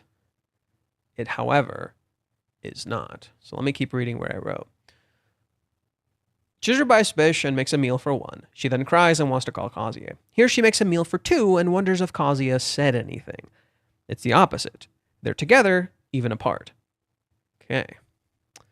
Kazuya, I didn't mention how the chapter actually starts. The chapter starts like this. Kazuya wakes up, he's in his home, and she's like, Grandma Nagomi's like, get the fuck out. He goes to his room. I guess there's no place for me in this room anymore. He doesn't have a house anymore. He doesn't have a home anymore. He tries to find a place, and everything is too expensive. The nearest thing is in May, like mid-May, which is a month away. Even back then, when they started living in Royal Hills, I've busted my ass off looking for a place to live. Still, she's investigating. She's still investigating what's with us. This is my one and only chance if I want to tell her we should live together, right? What Kazuya wants. And just like that, we'll stop seeing each other because they're not living together, right? Kazuya thought they would drift apart. Now, what does Minnie say? It sounds like she's refused a second date. It'll be hard for the two of them if they can't approach each other. What did Kazuya say? Am I really fantasizing? She hasn't told me anything yet, and while I'm away, time here, she'll be living her own life, and it's not like she won't have opportunities to see someone else. Just like that, we'll stop seeing each other. Minnie thinks this now, not Kazuya. It's the opposite. I don't know the order of events, but I wonder if that's why Master said it didn't work out. I mean, they are dating after all. Our conversation ended here last night. Nothing happened until 9:15. No matter how much it seems like they like each other, it doesn't change the fact that they aren't together right now. I still don't know what's on Chizuru-san's mind. They've parted ways too. The uneasiness is only getting worse. Wasn't she acting weird? Okay. I mean, I guess it's only natural to be curious about what the person you rejected had to say. Maybe I'm just imagining things, right? She mirrors Kazuya back then. I have no choice but to keep going at it. Kazuya, like Minnie now, thought that now that they were separated, they would drift apart. Not understanding Chizuru and not seeing positive signs. This is the opposite now. Kazuya is in heaven, right? Dude is on cloud 9, while Minnie is the one confused and seeing contradictions and separation.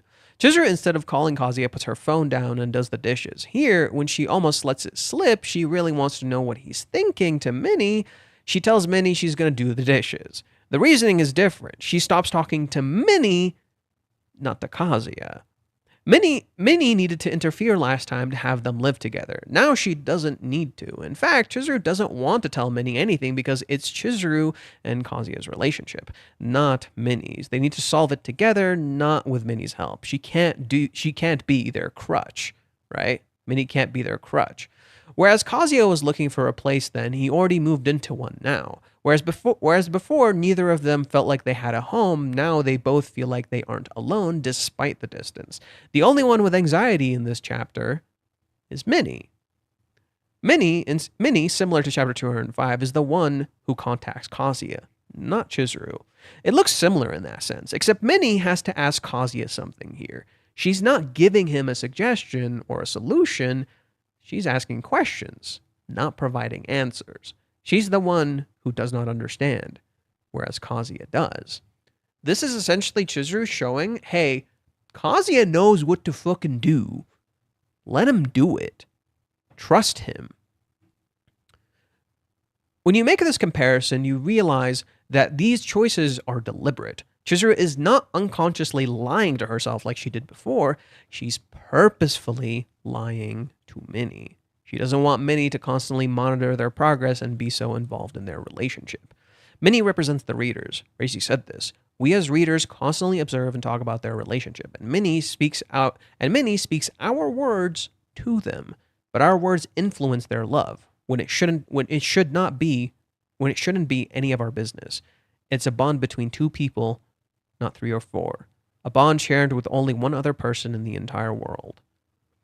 I've spoken in great detail about how Minnie's guidance actually got in the way of most of the cohabitation and even the date, making Kazuya act instead of be his honest self, which led to the rejection, because Chizuru was never able to reach him that whole time. In that sense, Minnie mirrors Kibe, who also used to be all up in Kazuya and Chizuru's business, and learned to just step aside and let them be, not butt heads with them or try to solve their problems, but just let them do it themselves. Talk to each other, not other people. Kazuya has a lot of questions right now. He has many contradicting thoughts, and if he wants answers, Chizuru already gave him the green light in the kiss. He needs only ask. His eyes are open, ready to see and lead. Chizuru's eyes are closed, ready to let go of control. Next chapter may not be what we expected. We already predicted this. I said something interesting here. So Kazuya looks like he's ready to fall asleep. A few of us have kind of said this. He does look ready to pass out. Maybe Chizuru is the one who says, "What did you just say?" Right? So maybe that's one prediction. She may contact Kazuya and he misses it because he's asleep. Remember what happened last time? Maybe Kazuya will choose to come back, right? So maybe Chizuru and Minnie are hanging out, just like Chizuru and Kazuya were hanging out. And similar to when Minnie and Kazuya hung out in the izakaya and Chizuru got a text and came, maybe this time Kazuya doesn't answer, or maybe he chooses to come over and they both get worried and go to him instead. Who knows, right? Maybe he comes over, maybe they go to him. This does take place at night, and it's literally chapter 251. Kazuya does the unexpected, like Chizuru. That could be what happens. I ended up writing something else. I should probably pull that up and read it.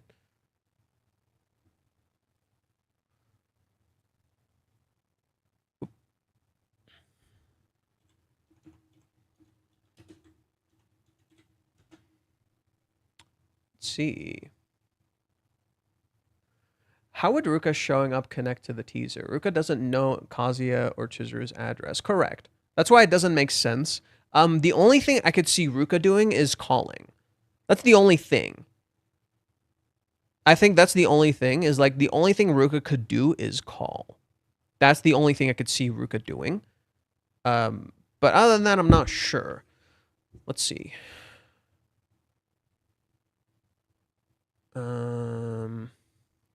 Apparently authors are not allowed to like their own artwork on their characters, right? No, you have authors like Murata, the artist for One Punch Man, constantly simping the shit out of Fubuki, constantly drawing her in the horniest ways, to the point that I think at some point they actually had to censor some of his work when they put it in the magazine because it was way too freaking horny. And people like lose their shit. They're like, "Oh my god, greatest author ever." And then Reiji draws things that they don't like, and suddenly that, oh, worst author ever, he's crazy for his character. Literally, it's all conspiracy theories. Straight up. It's just straight up conspiracy theories. It's the stupidest shit. I think she will get the feeling by getting parallels of Kazuya's mood after Hawaiians and will just be like, fuck it, I'm tired of everything. No, that doesn't sound like Ruka. Ruka, see, that's the thing. Ruka committed even though Kazuya was acting negative like in Hawaiians or post-Hawaiians. She's still committed. She stuck by him. It really did show that Ruka does love Kazuya. What may have started as an infatuation with Kazuya became something real, and I think a lot of people, especially if you go to Reddit, people will downplay that a lot. I do genuinely believe Ruka does love Kazuya. Like, straight up, she does. There's no what ifs or buts about it. She does, in fact, love him. I think after Hawaiians, Ruka really realized she loves him. But because you love him, that's when you kind of have to slowly learn to let go. And I think Ruka has been slowly getting to the point of being okay with letting go. And she'll eventually be confronted with that. She looks like her mom, and no, Chizuru is afraid she's making a poor decision like her mom. That's just an illusion. Chizuru is not her mom.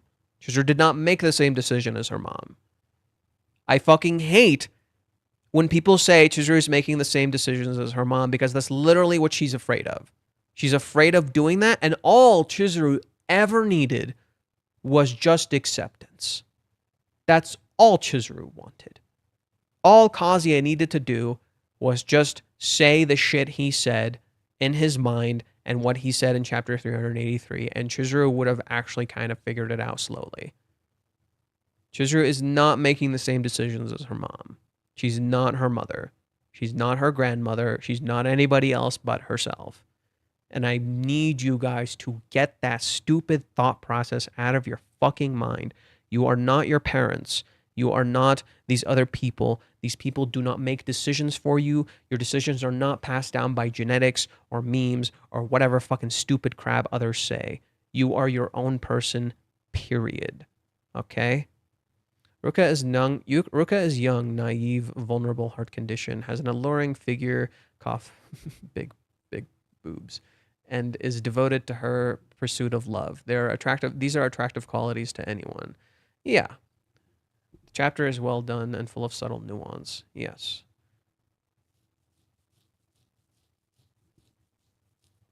Ruka is not Chizuru. They're very different characters.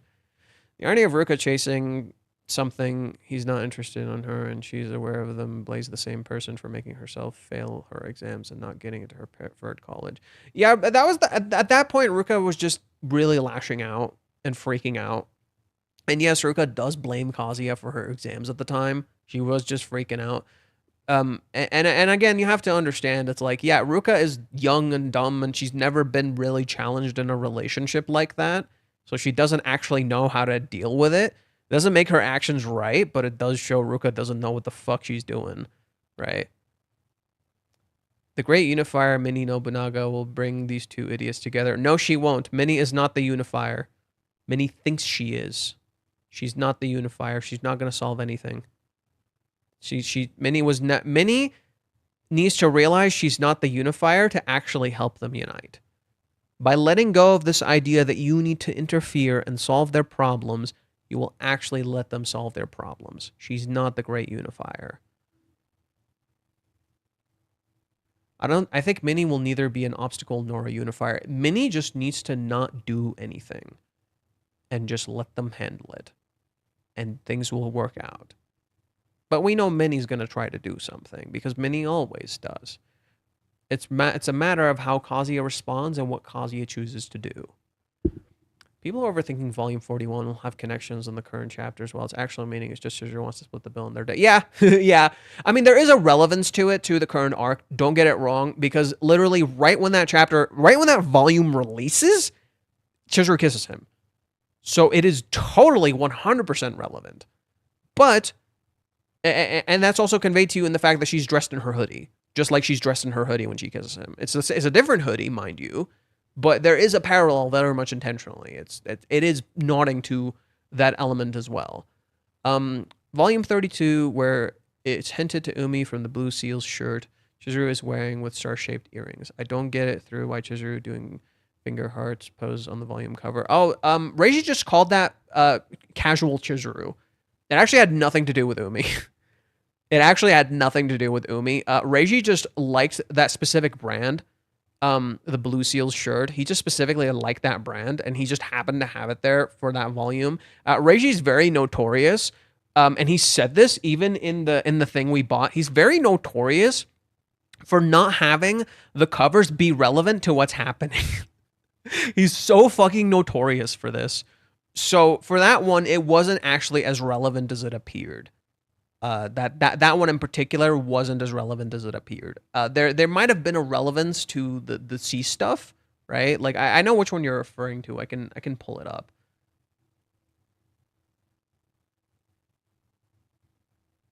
Um, but I don't even know if like I don't know. I don't think that's when Umi showed up. I don't believe that's when Umi showed up. Chizuru's birthday.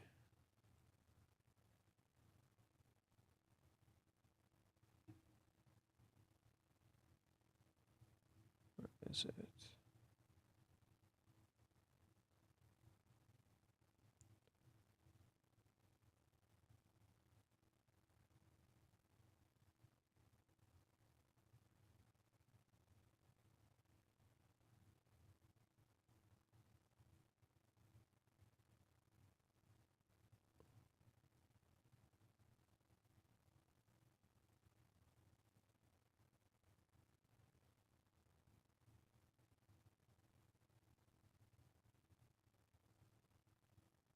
Come on.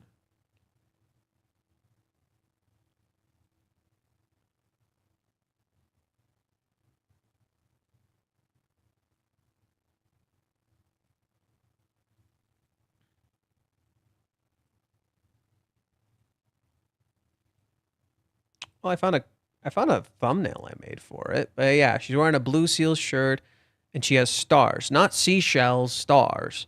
If anything, it's more so referring to her dream, right? So I don't know. I don't know because Chizuru's whole thing is stars. And like this doesn't feel like it's referring to Umi.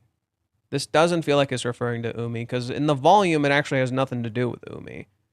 So it doesn't feel like it's actually referring to Umi. I don't agree with that. Where's Ruka while Kazuya was living in Chizuru's crib? Just her place, right? You just work together. They barely interacted. Kazuya doesn't need more excuses. No. God, what is with you people? You're like seeing the worst in the chapters. Jesus Christ. Kazuya was kind of tired before the day. I don't know if he's dealing with some sickness or if he's just super deprived. It'd be interesting if he got sick and he gets nursed back again. Like someone said here, his house is located near cemetery. Kazuya can use that to add more excuses to go. Can we? Okay, I'm not gonna read any more of that excuse nonsense. Okay, man, you were making some interesting points earlier. Now I'm just getting annoyed. If it,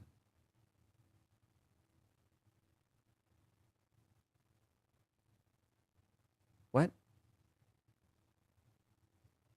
That's possible that what you did say connects to Ruka. What? If it comes to the point where Ruka got Kazuya by force here to stretch the story, she can have him control his action if he goes back into it. She slumps. What in the fuck are we talking about? What in the shit are we talking about? What?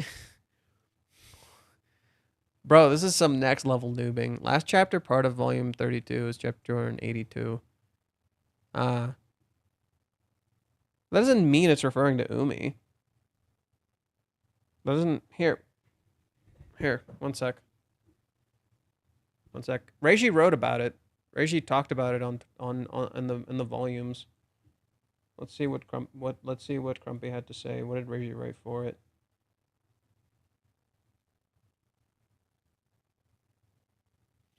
If the last volume was volume 72, I know what it's for. I know why Reiji had it. He's not referring to Umi.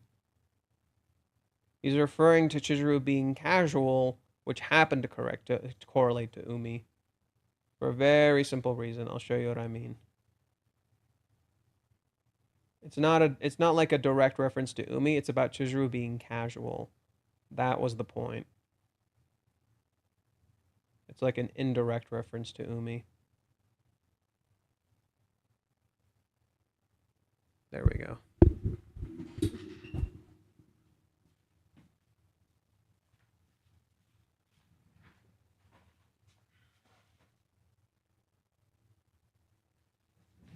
So Reiji talks about it right here. Let's see what page it's on. Page 1, page 2, page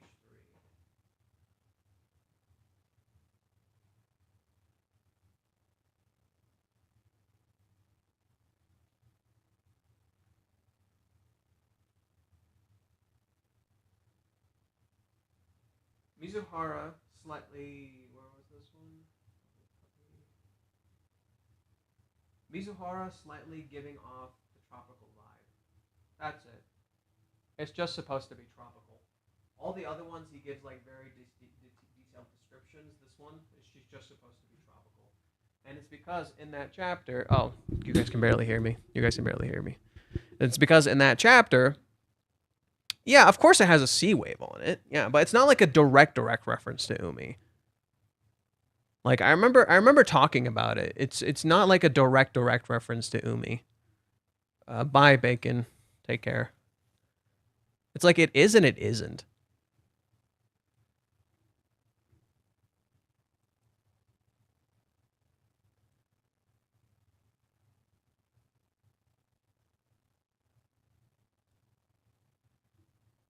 And chaos ensues. Right. Right. Everyone's losing their fucking mind. It's not even that big a deal. It's literally just a cover.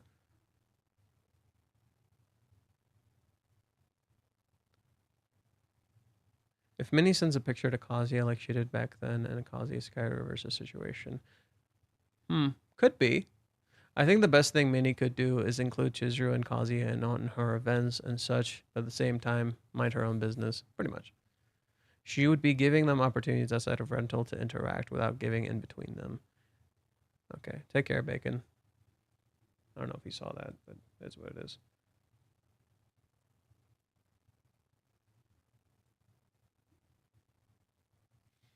When did the 290...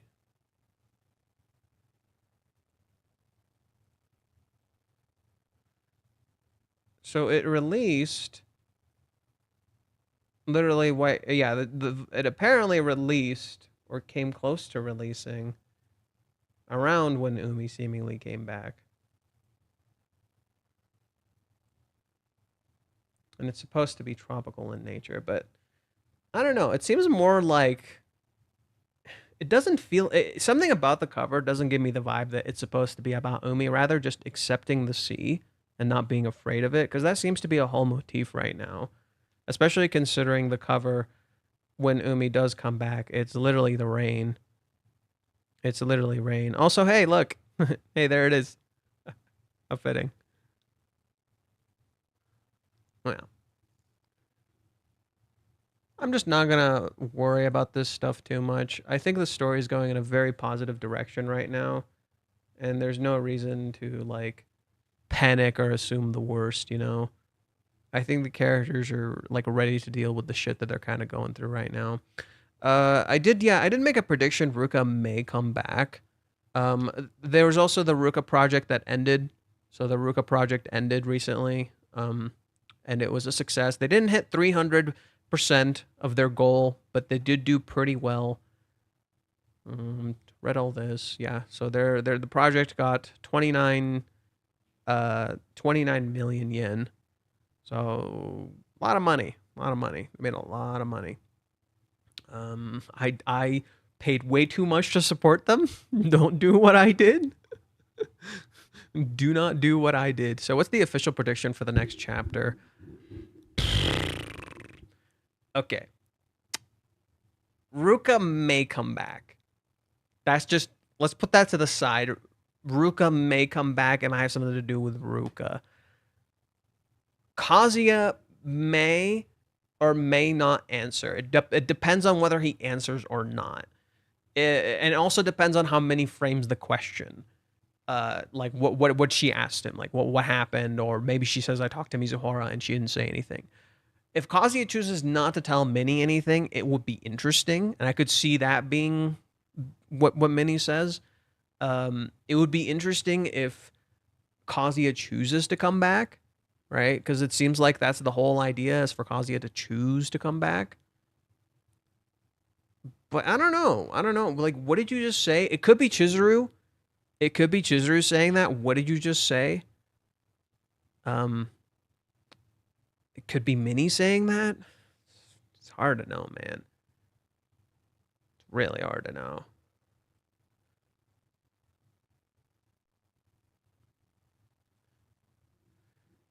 You think of South Park when Reiji puts her in realistic scenario. Okay, that's an interesting take, buddy. I don't know what to make of that. What time is it? It's how long have I been streaming? Almost 2 hours. Shit, I had like other things I wanted to talk about, but I already like kind of forgot. Damn. Oh, there was something I wanted to read that I wrote. Let's pull it up. Sequentially, what will happen? What would the possibility tree look like? Okay, we could have Ruka texting Kazuya, and maybe what did you just say stems from Ruka. We could stick to the main events, and Ruka does not show up, and it's actually just Chizuru and Mini, but Kazuya is now involved. There's a possibility Kazuya does not answer, and Chizuru texts him, and he doesn't answer too, and they get worried, and they like try to go to him.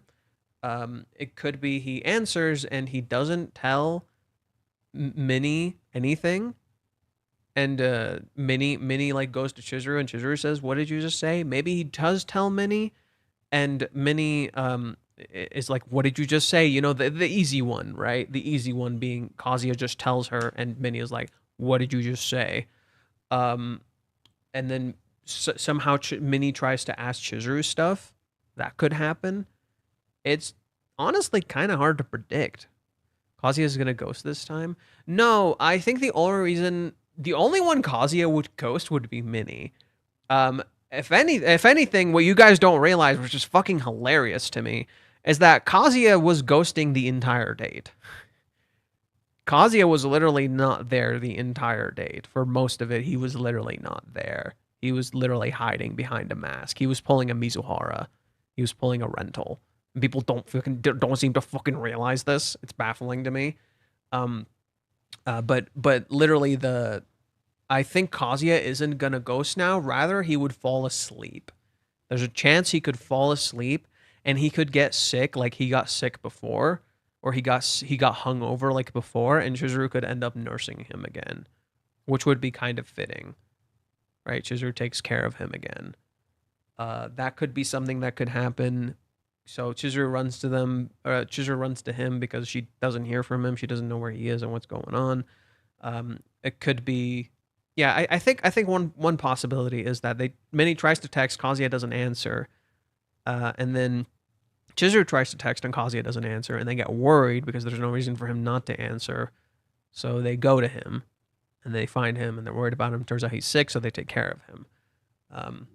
And then we could see something else happen. Like I think that's a good possibility. Kazuya possibly getting sick, and Chizuru maybe nursing him and taking care of him.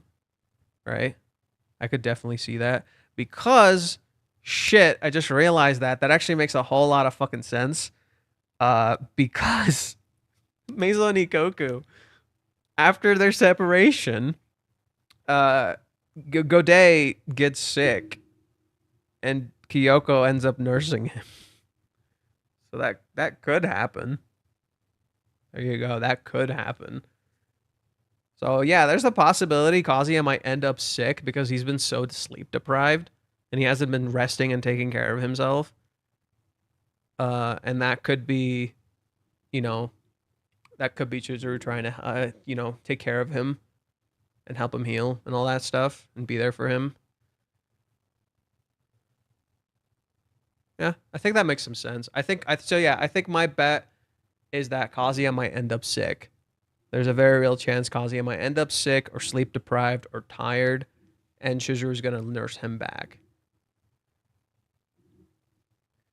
Did you? I don't remember. I just know we talked about Kazuya being sleepy, which I kind of see. I've definitely been seeing Kazuya being sleepy. It makes a lot of sense. Johan, when a new chapter drops, do you read before your stream or live reaction? Do I read the chapter? No. I don't read the chapter. I literally show you guys I literally show you guys as I buy it. I literally show you guys me buying it as the stream starts. I don't read it beforehand. I don't like reading spoilers. I completely avoid them. Sometimes they show up in my feed and that's just inevitable. But it's never I haven't had that happen in a while. I'm gonna see you Tuesday. Take care. I think Reishi's mistake is that he wants desperately the honest like Chizuru, but he writes in a way that makes her headful malicious. No. What's brilliant about Reishi's writing is that And I genuinely disagree with this 100%. Because when you say this, you're telling me you did not read this arc. I genuinely 100% believe this.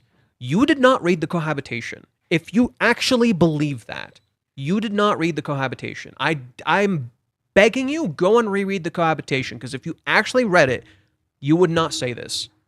You literally would not fucking say this if you actually read the cohabitation. Because there is Chizuru actively, consistently is there for Kazuya. Is actively caring for him. Consistently. Even in Hawaiians. She's actively there. But you're seeing it through Kazuya's lens. Reiji is actively challenging you to not see the negatives and actually see the person. And your problem is you're literally seeing it how you want to see it. I genuinely 2000% believe this. The more I have reread this, the more I'm realizing that Reiji's actively, consistently challenging the readers. See this person. Stop looking with your bias. Fucking see this person. Stop being scared. Stop thinking she's hateful. Stop thinking she's malicious. Actually fucking see this person. He's consistently doing this. In the cohabitation, in Hawaiians, post-cohabitation, during the date, every single time consistently. He is challenging you to see this person and to not pick fear or hate or anger and actually see her. And that is literally, and people can't do that because we're cynical. We live in fucking terrible ass times, dude. Like, we are literally, our government wants to fucking monitor us. Like, bro, we live in very scary fucking times. And it's hard for people to trust each other now. Really fucking hard. We were reading a thing from volume 5 the other day where he's literally talking about this. It's about learning to trust and see people. He does not write Chizuru as hateful and malicious. Not a single time. Not once does he write her this way. Chizuru takes relationships very seriously. She's been very earnest, very open, very direct about her intentions. Constantly and consistently. The only one she doesn't do this with, and people seem to always judge her for these exact things, is when other people try to butt into the relationship. And she doesn't tell them how she feels. Because she doesn't feel safe around them. She doesn't, it's frankly none of their business, and she shouldn't have to tell them. Like when Ruka asks, when Mami asks, when Minnie asks, bro, it's none of their fucking business. It's none of their business to ask. Fuck off. And people get mad at her whenever she doesn't give them the answer they want. Why should she give them her answer? It's none of their goddamn business. And then they always get mad at her for not knowing, and then she starts doubting herself for that exact thing because people constantly keep pressuring her to get some sort of answer, and she doesn't know, and she gets confused because people keep pressuring her constantly over and over and over and over and over. It is insane to me that people will read this manga and say Reiji writes her as hateful and malicious when he has never fucking done this. Not a single goddamn time, and he's actually actively, consistently fucking challenging you to trust and see Chizuru for Chizuru, not what you think she is. And to me, Shubto, you've consistently, no matter what I've fucking said or shown you over and over and over and over, literally been through the entire cohabitation, you've consistently stuck with this narrative no matter what I have shown you. And that to me says a lot.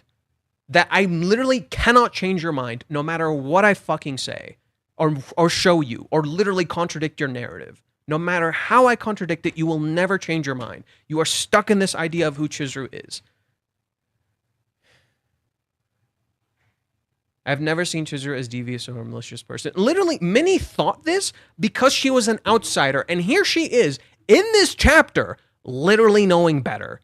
Here is Minnie in this chapter, literally knowing better. Right here.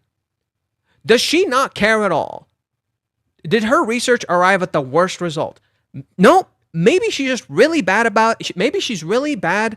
Maybe she's just felt really bad about it and put in a lot of effort. Chizuru, son of all people, isn't like that. When Minnie, the representative of the readers and the audience, who literally thought like you did initially and then lived with her and changed her fucking mind and realized that is not Chizuru, says this, you should realize you're blind.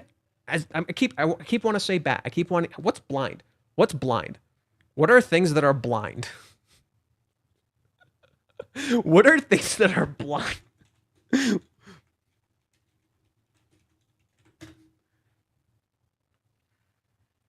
An animal that is very blind.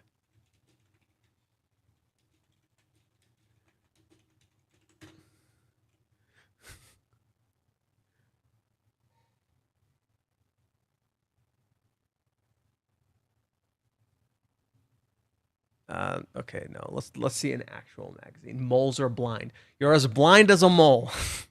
Okay. You are as blind as a mole. Tarantulas? Really? Tarantulas are blind? Shrimps, weebs, or shrimps. Yeah. When Minnie, of all characters, who literally lives with Chizuru and interacts with her constantly, she literally lives behind the veil, tells you Chizuru is not that kind of person. Bitch, you should be listening. You need a level of maturity to understand Chizuru. That's what most readers lack, I would guess.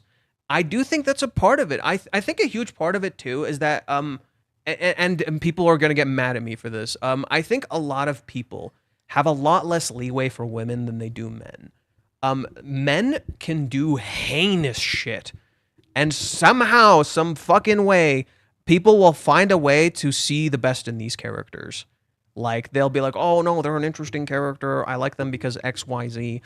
A woman can be just as interesting, if not more interesting of a character than a male character, and have even more depth. And some fucking way, they'll find a way to find her, like, not interesting. They'll find a way to think she's not interesting. And it's just, and poorly written, and there's no interesting female characters. And it's like, what the fuck? I hate people who call her a gold digger, prostitute, or girl that takes advantage because they only see the Darth Vader mask and not the good person that's underneath. To me, the problem is the lack of evolution, willing to change for the sake of Kazuya. Again, you are doing exactly what I've said. The entire cohabitation is her actively, consistently trying to change. Go back to the earlier part of my stream. I talk about how chapter 263 intentionally mirrors the 3-month time skip where Mami does not change, does not actually try to evolve and interact with Kazuya or make any meaningful changes, whereas Chizuru consistently did, and Kazuya feels safe around her in contrast to Kazuya. You literally are just regurgitating what people on TikTok and Reddit are saying. You're not actually reading the story, you're just regurgitating what they're saying. This story actively, consistently tells you the opposite and shows you the opposite. You're just regurgitating what they're saying. There is no fucking possible way. Like, I never said you called her a prostitute or a gold digger. I never said any of that. Did I mention that a single time when you were talking about this? No, I did not. You put words in my mouth. I did not say this.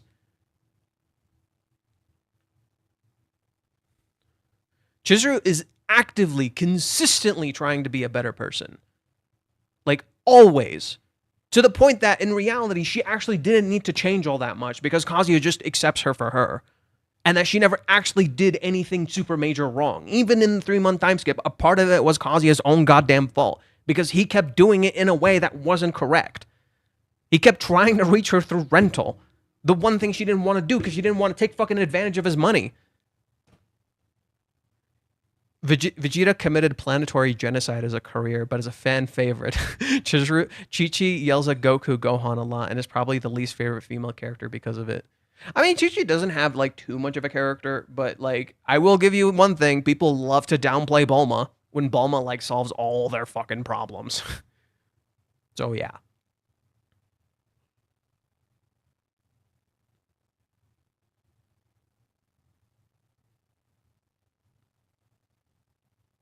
People need to stop reading the Reddits and Twitters. That's where everybody goes to, you know. But then pretty much almost all the YouTubers are Redditors, in my opinion. A lot of YouTubers are just fucking Redditors. So that doesn't fucking help. Rudius is a great character, but I love him. There's, like, things I genuinely despise about Rudius as a character, but I do think he's interesting. I genuinely despise Rudius as a character. Actually, he's not even, like, anywhere near my top characters. I actually straight up hate him a lot of the times. I just think there's times where I find him interesting, but, like, The comments she did last chapter were very harmful. I know she was masking it, but it has to take a lot of audacity to say that. No, her comments in this chapter were absolutely neutral. She's either neutral or lying to Minnie because it's none of Minnie's fucking business. She's not saying this to Kazuya, she's saying this to Minnie. She's not saying anything that is contradictory to what she said before. These comments are not to Kazuya. You're acting like she said this to Kazuya. She didn't. She's literally stating it as it happened. That's all. Her comments are almost completely neutral. And Kazuya would know better. Kazuya should know better. Chizuru is just blocking out Minnie. Her comments are not hurtful. She's not coming off as high and mighty here. She's just telling Minnie, hey, this is how it happened. She's not elaborating or adding any details. That's it. We talked about this. Chizuru is not acting high and mighty here. She's not saying this with a lot of audacity or anything, right? She literally says it as it is. Hey, he might try to rent me again in the future. My consciousness won't allow me to string him along any further. Pretty straightforward. Minnie says, I'm looking forward to how you progress from here. That's not going to happen. You're not going to see our progress. We're not going to do this game. We're not going to do that. I didn't go into it lightly. It needs to end. She's correct. It does need to end. Something needs to change. She's literally just stating it as it happened. She's not contradicting what happened in the date. But she doesn't mention the kiss. Chizuru is intentionally lying to Minnie because it is none of Minnie's fucking business. Minnie needs to start staying the shit out of this a little bit. She is too involved. Chizuru is not contradicting her. She's literally just straight up saying exactly like she said in the date, but you get context with the kiss. You need to start looking at the nuance. Stop looking at the immediate words in front of you that are pissing you off and look at the nuance, the context, why Chizuru is saying this, right? There's a reason Chizuru is saying these things. Every single word she's saying is absolutely neutral. That's it. It's not bad or good. It's neutral. Consistently. When she says this, I told him what I thought, you know? The date was fun. I might be in love with him, but I don't have to date him. That's all. Concise, to the point.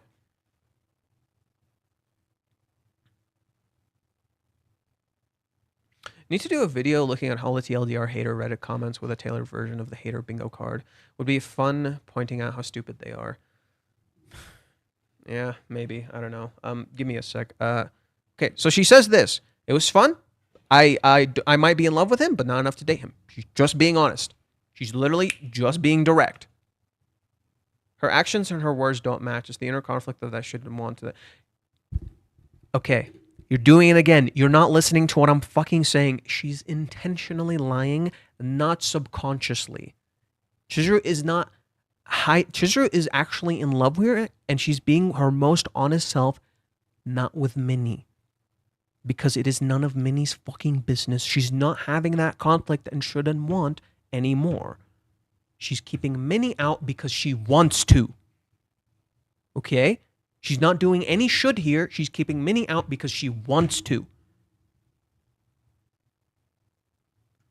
Chizuru says this because that's literally how it happened. It's completely neutral. Minnie could interpret it negative or she could interpret it positive. She chooses to interpret it positive. Chizuru is surprised that Minnie interprets it as positive. Chizuru is caught off guard by this. Oh, okay, you're looking at this positively. And it makes Chizuru happy here when Chizuru says Kazuya might be happy. Chizuru is being very honest with herself here. She's not doing should or want anymore. That's all out the window. It's gone. Okay? Then when Minnie says, sheesh, he told me it didn't work out. Things are looking good. You guys are doing great. Now I'm going to look forward to see how you two progress from here. I'm going to look forward to this. No, that's not going to happen. Huh? He might pay me to see him again in the future for family matters and such. My consciousness won't allow me to string him along any further. She doesn't deny the idea that he might try to pay her or that she would accept or deny it. It's neutral, but she's saying my consciousness won't allow me to string him along any further. She's not saying she accepted or rejected anything. She's also not denying or accepting progress. She's just telling Minnie that's it. Or actually, no, she's denying the element of progress. But she's saying she's not going to string him along any further, as in they already came to a conclusion and figured it out. Okay? Minnie gets upset. She tries to talk about it more. She's like, I already made my decision. It is final. I didn't go into it lightly. It needs to end. My decision is final. Which means the kiss was the final decision and the ultimate answer. You need to stop seeing it as you want to see it. You need to start seeing what she's doing. You're looking at what you want to see, not the fact that the kiss gives context to every single aspect of this chapter. That Chizuru is intentionally doing this because this is not Minnie's business. That's all. When Minnie talks about it, then it starts to slip out a little bit. That she does want to know what Kazuya thinks, even if it means using Minnie a little bit, because she's ultimately human and she wants to know what he's thinking. I talk about this last chapter. The point of the video would be to make fun of the haters for being stupid. Clowning on them isn't giving them good publicity. It's meant to humiliate them. I mean, unfortunately, that's more like that, but whatever. Yeah. So look, I made my point. A roast. I don't really like roasting. I like more criticism, but yeah, I think people are like really not seeing Chizuru in this chapter. They're literally just looking at her words, not the nuance of them.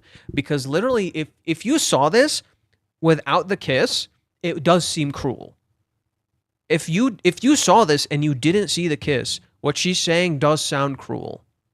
At least a little bit. Even Minnie admits what you're saying sounds cruel. What you're doing seems cruel.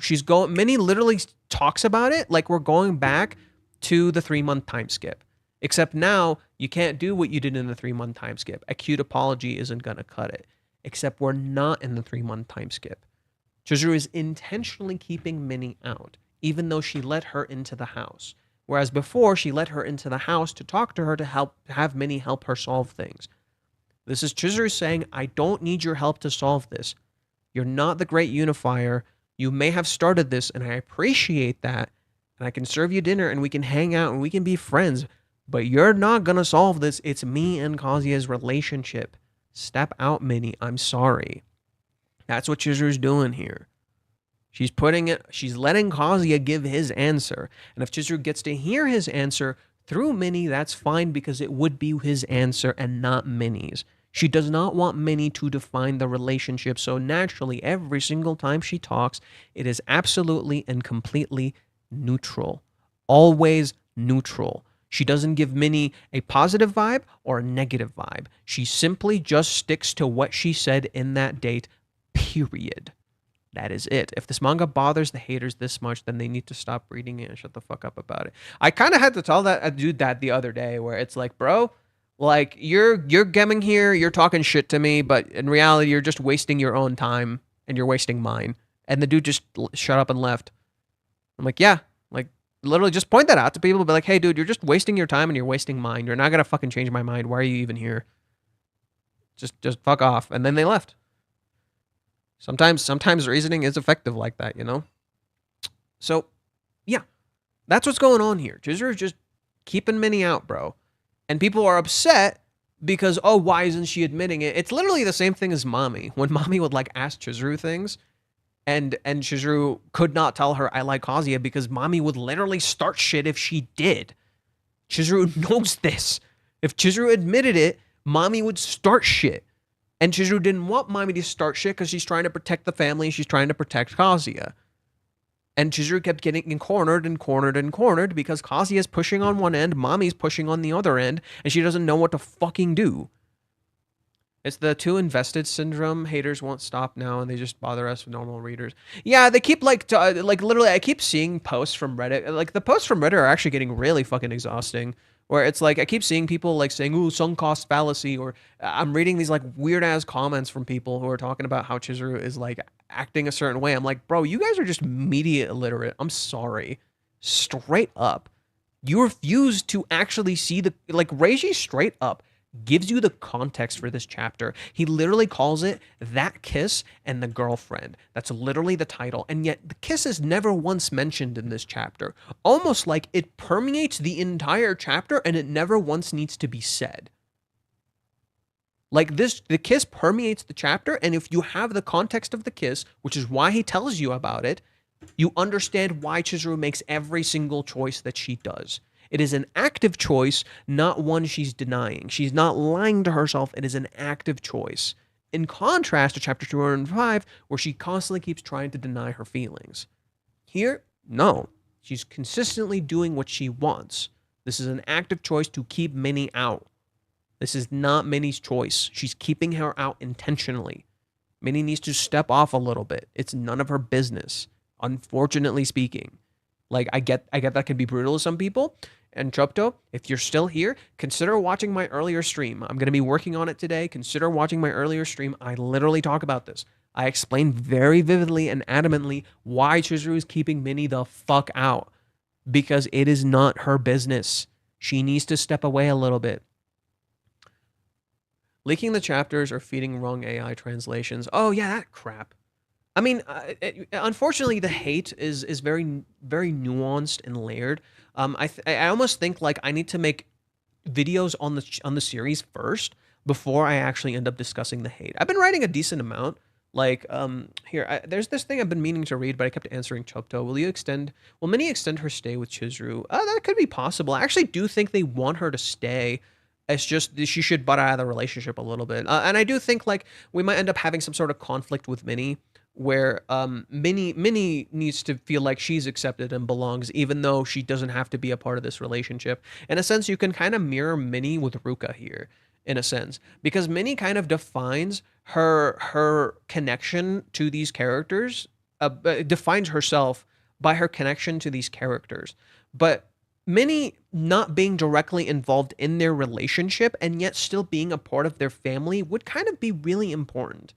And I think Minnie needs to kind of get that, hey, I get you're happy for them and you want to be a part of them and you want to play matchmaker, but you can also just be their friend and search for your own love and not try to get that love from them. That's Minnie's biggest mistake, is that she tries to get love through their relationship rather than finding her own love.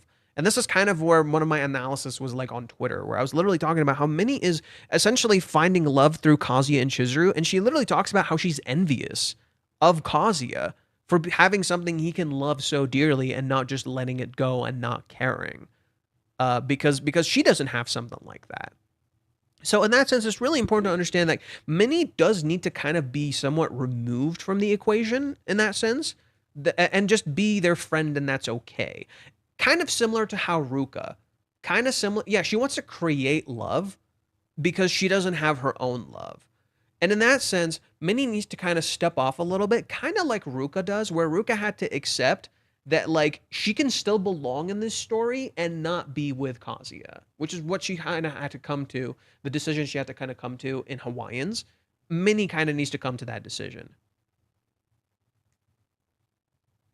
Correct. Minnie has absolutely no right to tell Chizuru about Kazuya's feelings sometimes. She sticks her nose too much. Yes, and that's a consistent thing. It happens all the goddamn time. Here's a good one. Here's a good one. This is that chapter is a great example of this. And here, you want to know how Chizuru is like very familiar with this and is actually very annoyed? The chapter starts with Minnie walking through the door. You have this. I don't know if you can see that. Let me see if I'm in the way. No, to me, now, fine, do this. You have this with Minnie right here. And then you go to the next page and it says prying eyes. And look at Chizuru. Here we go. Here we go. She's familiar with this song and dance. Chizuru has done this before. She knows Minnie's bullshit. Chizuru is all too familiar with Minnie's bullshit. She's like, fine, come on, let's go eat something first. Let's take it easy. She half lies to Minnie here. She said she made food for two when she was expecting Minnie. She didn't know Minnie was coming. Who would have told her Minnie was coming? She's lying. She's half lying here, right? She says, let's go eat. She's half telling the truth. Right? Great meme format. I know. I'm gonna definitely use it. I'm definitely gonna use it. It's fantastic meme format. Chizuru just knows, and she's like, fine, let's go through this. Let's go through this song and dance. Eventually, Minnie does her thing. Chizuru knows. You can see the emotions on her face, and she's like, nope, not gonna tell her. Not gonna tell her. Okay? Does not tell her. She's still surprised, but she's happy. Minnie says, Kazuya might be happy that you told him that you might love him. So Chizuru's like, oh, you think so? She tilts her head. She's so happy. Chizuru is like literally just in love here. Chizuru is literally just embracing and accepting her love. Every time Minnie talks about it, you see the chopsticks near her mouth. She's literally eating her love. She's literally remembering the kiss every time you see the chopsticks near her mouth.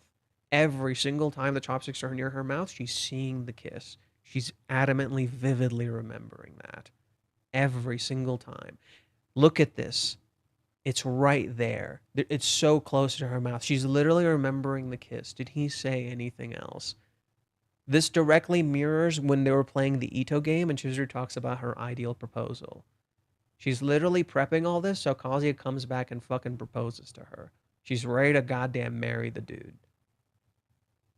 She wants to know what he's feeling and connect to that emotion directly herself. She wants to connect to him directly. Chizuru is literally ready to marry this man, okay? But Minnie has no business in this. It's just here it leaks a little bit. She really wants to connect to him so desperately that it leaks out of her. She really just wants to know what he's thinking. And that's all. Okay? So let me go to chapter 272 to show you what I'm talking about, where Minnie just gets all up in Chizuru's fucking business. Or chapter 273, my bad. Chizuru is in the bath. Minnie walks in. Chizuru's like, hold on. Who said you could do this? Oh, don't worry. What's the big deal? It's nothing. It's no big deal. Minnie literally eyes Chizuru. Look at her. She's horny as shit. She's eyeing Chizuru. Her eyes turn to goddamn hearts. Goddamn. Chizuru's like, what? She feels uncomfortable. Minnie asks questions. Chizuru doesn't give her answers. What does Chizuru do here? It's whatever. I mean, it's not like I mind having him around, and he hasn't caused any trouble, so I appreciate that. But you've got the wrong idea. I don't mind him doesn't mean I like him. Even here, she's not opening up to Minnie. Minnie needs to see progress to validate her own insecurities and feelings. So when Chizuru puts up the wall of steel and doesn't let Minnie in, what does Minnie fucking do? She jumps in. So Chizuru learned how to play this song and dance because Minnie always gets in her personal space. Minnie always does this crap. She always gets in her personal space. So Chizuru learned how to deal with this song and dance. She's like, okay, I'm just going to play it neutral and talk to her. But then she also ends up asking out of her own curiosity and desire. That chapter mirrors this chapter. She walls Minnie out and eventually asks her stuff. And then Minnie shares her feelings. Okay? And then Minnie tells her to kiss one more time. She gives her a suggestion of what to do. Chizuru doesn't need that, right? That's not helping. And something does happen between them after this, but Minnie doesn't know. And if anything, interestingly, Chizuru does try to do something after Minnie suggests this, and it actually backfires. When they get trapped in the closet, Chizuru does actually try to engage somehow, but Kazuya doesn't do anything. It backfires. So they do have an intimate moment, but again, they don't tell Minnie about it, right? So after they get trapped in the closet, and they're literally like on top of each other, this sequence, remember that? They have like a crazy fucking experience in the closet, and then Kazuya passes out, gets a nosebleed. When they get out, Chizuru feels guilty and she says, I'm sorry, because Chizuru actually wanted him to do something here. She feels bad that she desires something here. She says, I'm sorry. Chizuru comes out, Minnie shows up, and they have a moment, and Chizuru says this. And I'm the one who should apologize, because maybe it's because my dad left my mom so quickly, but for some reason, Tamagi-san's always fishing for info on my relationships with men. It's weird, isn't it? Mom and I aren't even the same person. Kazuya thinks about that and realizes how things changed. And look at the sexual tension, Jesus fucking Christ. Minnie comes back and disrupts that. She's literally in between them. And they don't tell her, because it's none of her goddamn business. Kazuya actively chooses not to talk about intimacy with Minnie. He always stops and never talks about intimacy with Minnie. Always keeps that a secret. So wouldn't it be perfect if this time Kazuya yet again realizes, I can't tell her. I shouldn't tell her. It would be interesting if Kazuya chooses not to tell her. Minnie should not know about their intimacy. It's their relationship. And she needs to stop getting in between them. And Minnie doesn't see that. Minnie doesn't see that because she's so invested. Minnie is so goddamn invested in their relationship. She walks in, she notices their faces, and she's like, what's up, you two? Something up? No. Right? You don't need someone constantly monitoring your relationship. Your relationship is not a community project.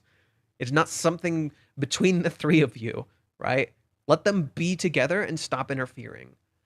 I watched some of the Ruka event that hinted the new exhibition might be Sumi, but it's not confirmed. Really, when did they say this? It does make sense for it to be Sumi, because Sumi is in March. I don't think they would do Mami, because Mami's too close. I would, literally, it's either Mami, which would be in November, but that's way too close. And back to back, it would be kind of expensive. So I could definitely see the next character definitely being Sumi, because Sumi is in March. And that would give them some leeway to go with. So Sumi being next makes a lot of sense because Sumi has also not been in the manga all that much. And then I don't think they would do Minnie or Chizuru after because that would be too close. Since Sumi's birthday is on March 20th and Chizuru's birthday is on the 19th of April, and Minnie's birthday is on the 4th of April. So it's literally too close.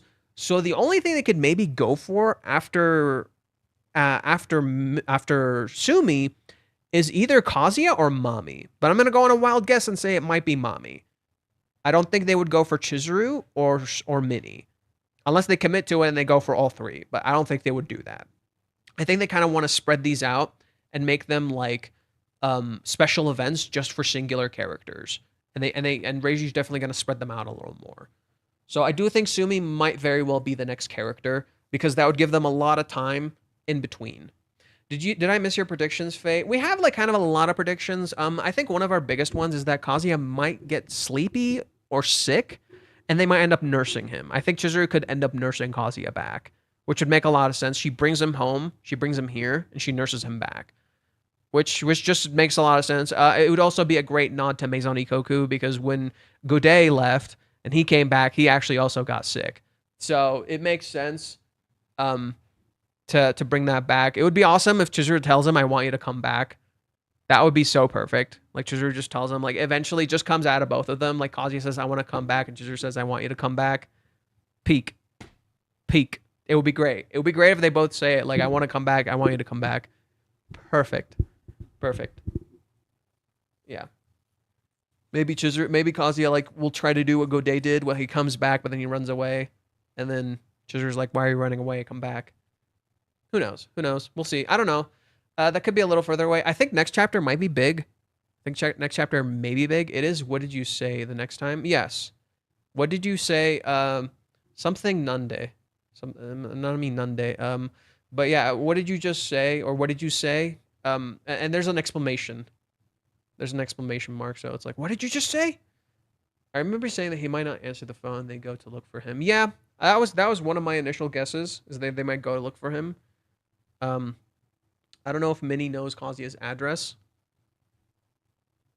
So let's see. What does Jorg say? Johan, I have a theory about the Ruka situation, what the author did.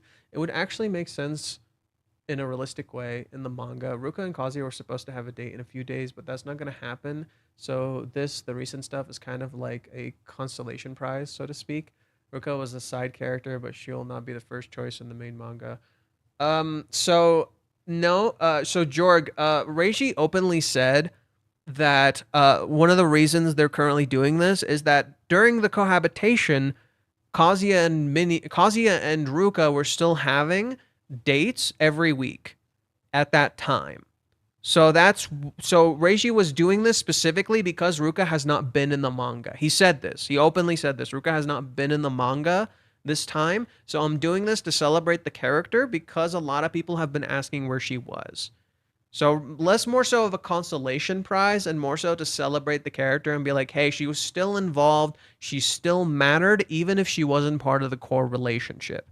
She still had her own special time, even if she wasn't part of the core relationship. That's literally what Reiji was saying. That's why Reiji's doing this. Not as a consolation prize, but more so just to celebrate and say the character still matters, which matches perfectly with Ruka as a character because her entire struggle within the narrative up until Hawaiians was that if she's not with Kazuya, then she doesn't matter and she doesn't exist. Literally like how most secondary sub-heroines of a story don't matter and don't exist the moment the main character rejects them. Whereas Ruka does still matter, even though her and Kazuya are not really a thing anymore. They're just kind of seeing each other. Maybe Kazuya will have dreams like before and start living together, like when the dream about being visited by Chizuru's grandma, she might appear in dreams again, just like they did before. That could happen too. In my opinion, the exhibition is to show characters because Reiji has said during the competition that none of the side characters were shown, and Reiji thinks the story has been affected. No, no, no, no, no, no. It's not the story's been affected. It's that people actively, consistently kept reaching out to Reiji saying, hey, where's Ruka? I haven't seen her for a while. I miss Ruka. Ruka this, Ruka that. He literally said this on the... Let's go to the Campfire website.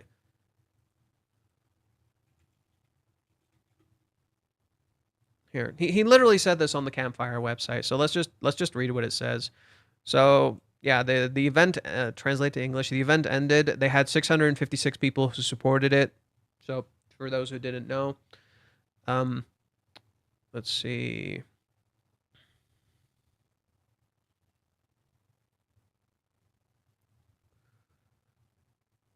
Where's the author's own favorite? So he calls Ruka his Oshi. He says Ruka is one of my Oshis. He considers almost all the characters one of his Oshis. John, even if you didn't miss Ruka, many other people did, especially Japanese fans. There's a lot of fans of these characters, and many fans missed Ruka. So Reishi says Ruka is one of his Oshis. He considers a lot of the characters as Oshis. This is also very intentional by Reishi to say, like, because he considers her one of the cutest characters, and two, he does say like Ruka's probably the cutest in a sense. She's kind of special in that way. And he says here that she's one of his Oshis to match how literally she's supposed to be, like how fans celebrate Oshis, right? That's the whole point of the event. You're literally celebrating it like an Oshi. So let me translate to English. Let me read you what he wrote. I recently planned an exhibition called the Sarishna Ruka Exhibition Youth and Her, featuring Sarishna Ruka, one of the characters in my works, Rent-A-Girlfriend, and the protagonist, Kinoshita Kazuya's temporary girlfriend. The latest chapters of the series currently features a lengthy depiction of the protagonist Kazuya's first private date and his rental girlfriend, Mizuhara Chizuru. Honestly, I've received a lot of loving encouragement on social media and in letters with comments like, show me more of Ruka, show more of Ruka, and isn't Ruka your girlfriend? Every time I hear this, I think to myself, well, I'd love to if I could. I'm sorry, I got carried away. To the artist, the characters are like their own children. Of course, I'm attached to all of them, and it's fun to draw each one, and I could talk all night about their good points. However, it's difficult to make every character appear equally in order to make the story interesting. And since Kazuya's crush is Mizuhara, it's true that her appearances are limited, but as a parent, I'm very happy to see the demand for more Ruka, and I've always wanted to provide that if possible. At the time, I learned that there is a culture where fans start crowdfunding campaigns to celebrate an idol's birthday. This is it. This will allow people who love Ruka to gather together and share in her charms. And if she holds a solo exhibition, it will be possible to supply even more, and Ruka will be happier than anyone else. Thankfully, Kanojo Okarishimasu has had many exhibitions. But I was wondering if there was an exhibition themed around individual characters. This is my oshikatsu. I'll do my best to make my daughter happy by drawing original manga, creating key visuals, and creating merchandise that everyone can enjoy. It will be great if this could be enjoyed by everyone. I also want this to be an opportunity for as many people as possible to get to know my beloved Ruka. A Ruka exhibition for Ruka lovers by Ruka lovers for Ruka lovers. I would like to join in the fun too. Thank you for your cooperation. That's why he's doing it. Reishi's doing it because he just loves this character, and a lot of fans want to see her, and he just wants to give her some time to be celebrated. That's it. Ruka causes a lot of drama in the main story, especially when she pushes herself into Kazuya's life and stirs things up. But that kind of disruption is necessary in romance stories. It keeps the emotions moving. Reishi has said that. When did Reishi say this? I mean, yes, you're not wrong, but I don't know when Reishi said this. I think that is somewhat true. That kind of stuff does happen in romance, and you do need to face it eventually and deal with it. Will you receive any goods from the crowdfunding fee? Actually, yeah. So here it tells you right here what I've supported. So I supported the level 5, where they'll actually apparently feature me either in the manga, or they're gonna feature me in the actual event itself, or they're gonna write my name or something like that. And what I said, I supported the flowers, so I pushed in 4,000 yen for the flowers. And then finally, this is an issue. This is going to overlap. I supported this was the first thing I supported, which was the 30,000 yen, which was it gives me everything in the 5,000 in the 59.8 thousand yen, but this one comes with the Ruka plushie and the special thanks. Let me double check what this one says here. It's listed right here. So this one includes, the course was extremely popular and sold out on the first day of its launch. Replica colored paper with handwritten address, book credits, and a stuffed toy. This course offers a variety of luxuries of course, such as, please note that although the number is 50, okay, no, there's more written in it. I remember there's more written in it. That's not all that was listed in there. Come on, work with me. But yeah, it does come like some interesting stuff. So yeah, here's parts of the manga right here. Not this one. This one. And yeah, they did say they would do another one, because this is supposed to connect to 2 other things. So there's at least going to be 2 more. There's at least going to be 2 more. Most likely the next one is Sumi, and then afterwards I could see it being Mami. Let's see. So this one right here. A handwritten, autographed, colored production of a colored paper. You will deliver a colored paper with a newly drawn illustration printed on it. The colored paper for the support course will be addressed to Reiji Miyajima's handwriting. So I'm going to get a signed thing from Reiji himself. He's going to fucking sign it. And you will get book credit notations. Please enter your name. Nickname is acceptable in the comment section. Please keep your name to 10 characters or less. Please refrain from using names with public violating orders and all that stuff. If you don't enter your name, anything, your campfire user's name will be posted. Thank you for your understanding. So I'm going to be credited in the manga. So that's kind of cool. And then finally, I get a stuffed toy, which is this thing, the Ruka thing. I get that. They will send it to you. Damn nice. So they send it. So you have to do it through this thing called Tenso. And then Tenso will receive that order. And then I have to pay for shipping here. So I still have to pay for shipping to get it. But basically, I'm going to get this plus everything that comes with the 4th one. So I'm going to get 2 copies of the Blu-ray. And I'm going to get 2 copies of the manga. And I'm going to get 2 copies of these things. So I'm going to get double. I don't know what to do with the other set. I'm just going to have 2 of them. I don't know what to do with the other set. So, yeah. Have to see what to do with all that. Will you show us? Yeah, of course. I'm gonna not only show it to you guys, I'm gonna see if I can upload the Blu-ray to upload the Blu-ray to my Patreon so you guys can watch it. Yeah, I'm gonna upload the Blu-ray to my Patreon. I'm gonna get the subtitles translated so that way you guys can read what the manga says. And then you'll literally kind of have like voice acting. Do a giveaway.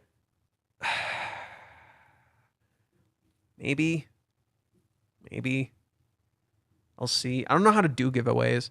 1 for presentation, 1 for preservation. Ooh, I like that. I like that. 1 for presentation, 1 for preservation. I like that. We'll see.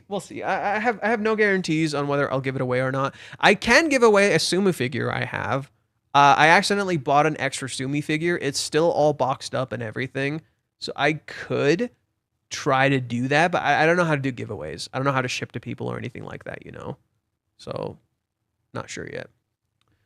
My precious. Yeah, so understand the whole Ruka thing is a little more complicated than it appears. Let's see. Ruka, okay, so we read this. Do you receive any goods? George R. R. Martin also said that his characters are like his children, but he has the type of father that goes for tobacco and never comes back. Oh my God. That's funny. In the last stream for the Ruka event, his editor asked about Ruka's role in the story. Reiji Ruka events is more like a bonus chapter or side episode. It doesn't impact the main story's events. Yes, literally. Yeah, it does not. It doesn't. It's just a special chapter just for Ruka. Where did you get these translations, if you don't mind me asking? Like, is this, did you translate this with like ChatGPT or AI or some stupid stuff like that? Or did you actually have like a Japanese speaker write this stuff down? Like, where did you get it? Because I do have the event recorded and I'm waiting for a Japanese fan to translate that stuff for me, but I don't have like actual translations myself. So I would just like to know where you got this information. Like, the only thing I know for a fact right now is the one Japanese speaker told me that he literally said in the event, they asked him a question about Mini, and he literally said, "I wrote Mini to represent the readers." Like, I'll pull up what Mute said. Mute literally told me this. Nah, Deep L, and I had my Japanese friends who did it. Could you send me like your transcript and where you got that information? I would like to see that. If you're in the Discord, just kindly send it in the Discord. Um, but yeah, let me see where Mute was, because Mute was telling me that Reggie said something. There it is. The YouTube stream, where it is. I was impressed by the part where Miyajime Sensei said that Iomori was a character who he created to represent the feelings of the readers. Reading hiragana is easy, but the kanji is hard as fuck. I've heard. So I've heard, because kanji can be quite complicated. Although I'm meticulous about detail, so I might actually learn kanji better than most people expect. Kanji is hard. There's so many. See, if you just get me invested in something, I'll fucking learn it. Like, I just need to be invested, and I'll learn. Like, it's just the only problem is if I don't care, I won't learn. I don't do Discord. I will get it to you somehow. Oh, if you're on Reddit, send it to me on a chat in Reddit. There you go. Just send it to me on Reddit. It would definitely be useful to compare and contrast for when Mute makes his own. I don't know if he's made it yet. It does not look like he's made it yet. Oh yeah, these Kana shared these. This was from last week's episode. So not this week. This was from last week's episode. This is for when the chapter ended. So she drew Sumi.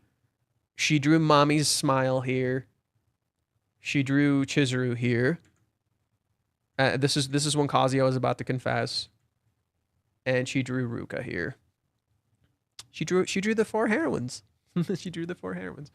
I know the question might be pointless, but what is the best hate video on YouTube? What's the best hate video? Like, they criticize Rag the manga, but they still slightly understand what's going on with the relationship. I have yet to see one. I'm gonna be real with you, buddy. I've yet to see one. From all the ones we have seen, I have yet to actually see one. Sydney got close. It didn't feel like a hate video more than it was just her talking about it. Sydney got close, but it still had a whole bunch of misinformation and like she's operating on a lot of false shit. But it seemed like the most sensible, right? It wasn't. I'm not gonna say it was like perfect or anything, you know. I'm not gonna say it was like perfect or anything. I actually don't. There's still a huge part of this video I don't like, but compared to most of the other ones we saw, the Spanish community hates Chizuru to death. Yeah, well, a lot of them actually read like incels, honestly. Like, a lot of it just feels like fucking incels, dude. And literally, like, the way the West seems to operate around Chizuru's character is absolutely fucking fascinating to me. And equally baffling, because they seemingly don't want to try to understand her at all. If she does something bad, she's terrible. That's it. And they're just, it's like I'm talking to people. It's like people want a reason to hate someone. That's kind of what it feels like to me. It's like I've noticed this pattern consistently in the past like few years, where people just want a reason to be angry, and if you give them one, they'll gladly take it. People will gladly take it. People operate on anger, and they're okay with that. And it's so fascinating to me that, like, a lot of the Japanese readers, while they do get frustrated, they're not actually as angry. Like, the way Japanese fans interact with this manga, like, yeah, there is frustration and anger, but it's not the same. It feels different. It genuinely feels different. But the way the West operates, and when I say the West, I mean that, like, not just the United States. The West is almost like a culture, I would argue. So, like, you could consider the EU and the UK as kind of like part of the West when I say that kind of stuff. So understand, I'm not like just generalizing, oh, the United States. I'm saying like just that kind of culture, the Western culture. Um, like that kind of stuff seems to like spread a lot, and I've noticed people just are not nearly as understanding and not willing to see characters, and very easy and very willing to just reactionary farm, especially if you go to places like Reddit and Twitter, where it's like you're actively rewarded for this stuff. Is Kazuya attracted to Ruka? Because in the anime, it seems like he blushes when she do crazy things. I mean, he's a horny 20-year-old and he just got kissed by a really attractive girl. I will say the anime frames it more. I would say the anime makes it a little worse because in the anime he's seemingly not fighting back as much. But no, Kazuya just reacts because she's a very pretty girl and she says she likes him, so he just fucking reacts, but he doesn't actually love her. Do you think Chizuru reminds you of Shinichi a little bit? Like which one? I feel like I know like a few Shinichis. Which one are you referring to? It's how the West views how Chizuru acts and her impressions towards other people from a cultural perspective. And like, but that's the thing. It's like Chizuru actively, consistently shows herself to be different. And if for some reason, it's like the opposite, and I don't get it. I don't get how they always come to the opposite conclusion.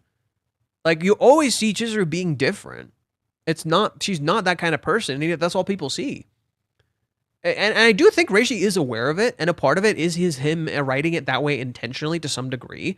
Like if you are kind of frustrated about Chizuru, some part of it is intentional because Reishi is challenging you.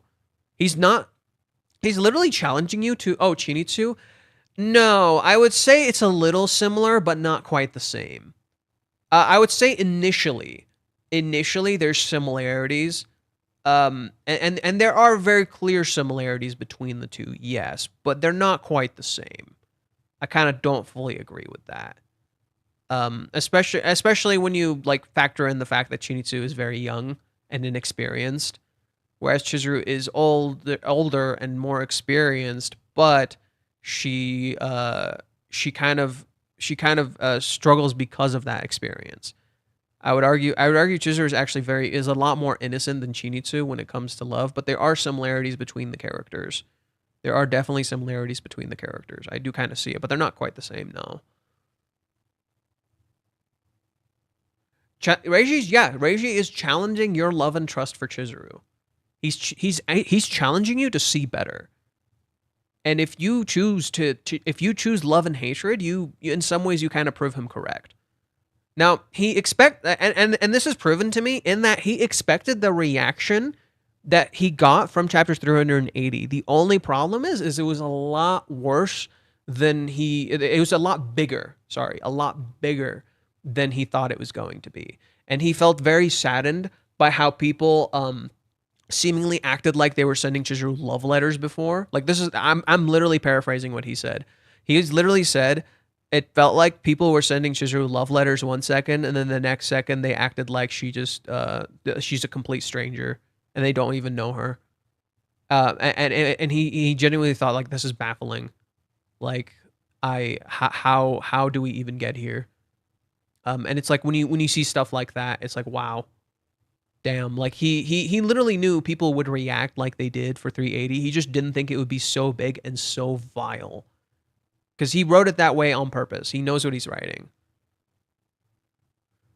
So Reishi is challenge. Oh yeah, we read that. One question to you: do you remember the barbecue with Umi confessed to Chizuru? What do you think Reishi didn't? Why do you think Reishi didn't do a flashback? Because in the past, the hidden conversations he would draw them. For example, Mami and Chizuru. For a very, very, very simple reason. Kazuya needs to ask. Us not knowing and not getting details, it's by design. In that particular chapter, it's by design because it is challenging you to trust Chizuru. That's why. You're not supposed to know at that point. It's by design. He gives you just enough to scare you. Kazuya gets really fucking scared because his worst fears are literally coming true.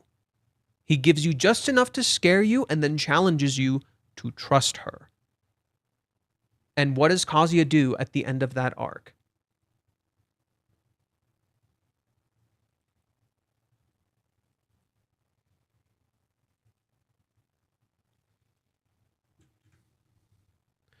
I'd like to come back again. Can I? Of course you can, but to the daycare? Yeah.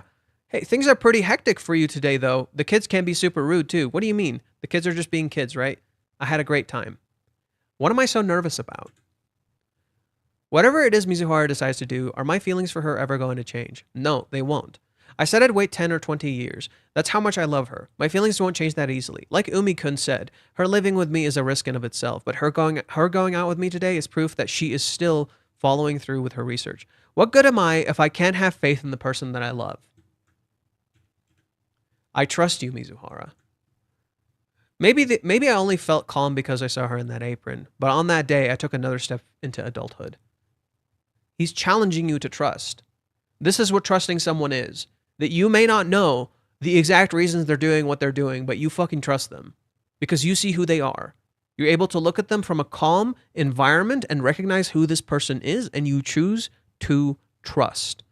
You choose to trust them and know that they're making the right, that they're making this choice by considering you, and they're not just stringing you along, and they're not just gonna toss you aside, and that the whole Umi thing is not gonna just explode in your face. You have to have faith in your love. You can't just be fucking scared. You have to have faith, and that's what that chapter was about. It was about having faith in Kazuya. That's all. Or sorry, having faith in Chizuru. That chapter, the reason you don't know is because, one, you have to have faith in the person, and now, two, for this current point in the story, you have to ask. If you want to know, you have to ask. If it scares you, you have to ask. You have to face your fears head on. Here, it's about, in that moment, it was about trusting Chizuru. That's why you don't get a flashback and you don't get an explanation. That's why it's intentionally framed like it's meant to scare you. Umi's wording intentionally sounds scary. It's by design. It is intentionally meant to sound scary. It is meant to scare you. And you're supposed to choose to trust anyway. Because one, you were not supposed to be listening to this conversation. Kazuya was not supposed to listen to this. The only reason he did is because Minnie gave him an easy way out. Minnie was like, hey, master, come follow me. I'll do it. I'll take the hit so you don't have to. I'll take the hit so you don't feel like a stalker, so you don't feel like you're doing something wrong. Minnie does that on purpose because Kazuya wants to know. He's afraid, and she knows he's afraid, so she takes the hit for him so that he can listen. Then he gets confronted with the very thing he's terrified of. And now he has to face that and still choose to trust her. Reiji also said that he's Kazuya. He might as well change Kazuya to Reiji, lol. I mean, Reiji is like... Reiji is Kazuya, yes, but it's like... He's an older version of Kazuya, kind of looking back at himself, if you will.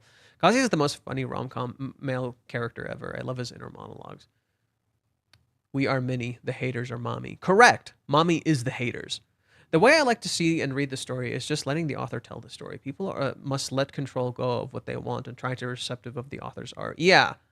People really want control, especially nowadays. It's spelled Kazuya, not... Oh yeah, he's been spelling it weird. I think both the cohabitation and the date arc was a failure because those arcs were about overcoming their fears, trust, and communication issues, and they both failure. No. No. The cohabitation formed the bridge that allowed the date to be successful. If the cohabitation was not a failure by any metric, it was perfectly successful. Because if the cohabitation had not happened, they would not have come to the result that they did, which was Kazuya actually accepting Chizuru in the end and not defining himself by fear. Because he learned who she was. The cohabitation was not a failure, and the date did not end in failure. Right? They still had a great time in both. It was still a meaningful experience for both of them and still became a meaningful experience in the end for both of them for that exact reason. Because they forged a real bond and truly saw the other person in a comfortable space. Kazuya being passive in the cohabitation allowed him to do exactly what I just showed you. See Chizuru for Chizuru. Chizuru interacting with Kazuya in a comfortable space through the crutch that was Minnie and the cohabitation and the ideas of the cohabitation through the veil allowed them that sense of comfortability. It was not a failure. Okay, Chupto, I think your biggest issue is you look at this in a very binary way, either success or failure. And you're not seeing the bigger picture. I've noticed consistently you're avoiding the nuance. You're seeing this kind of how you want to see it, not what the story's actually showing you. I gotta go do stuff. If I don't make it back in time, great stream. Take care, man. Have a good day. I just realized if you go back to the chapter cover where Minnie and Umi are facing each other, you were confused, but now they think about it. Reiji was telling us what Minnie is the divider. Huh. I don't know. I don't know. So I know what you're referring to. It's chapter 290. This one is what you're referring to. Going out with my girlfriend. This is supposed to be rather Kazuya's mental vision, I would argue, of Umi seemingly being a playboy. I do think we should see what the text says.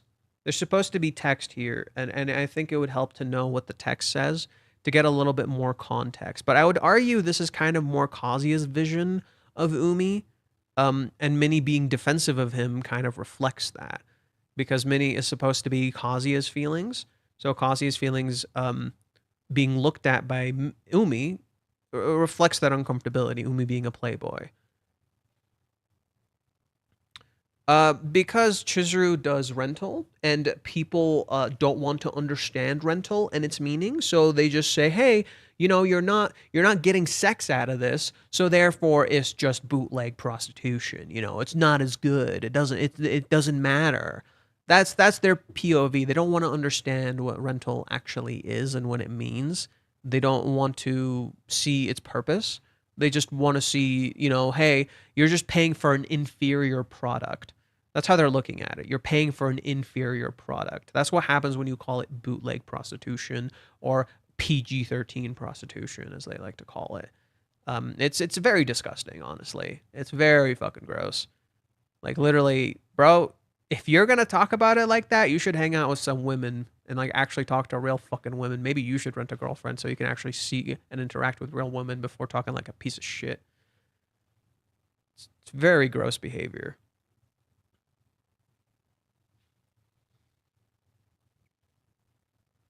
Do you have a favorite Kazuya outfit throughout the manga? Mine's the coffee day in chapter 171 where Kazuya wears the fish word in Italian. I don't know. I do like Kazuya in the cheer update, and I like Kazuya in the current date. He does look nice. Is there anything else I wanted to talk about?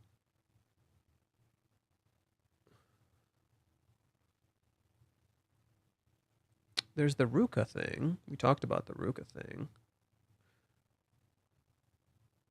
Yeah, we talked about the crowdfunding thing for Ruka. I don't want to stream too long. It's already 3 o'clock here. And I don't want to stream too long. Yeah, I'm not sure. Is there anything else I should talk about? Go more in depth, please. Is it gross? What are you talking about? If you went to Japan, would you rent a girlfriend to try it out? Maybe, actually. See what it's like. But I would like to actually speak Japanese before I do that, just so it's like, you know, I can actually communicate to the person. But yeah, I'd probably try it. I don't see why not. It could be fun. Plus, hanging out with a cute girl, who the hell wouldn't want to do that?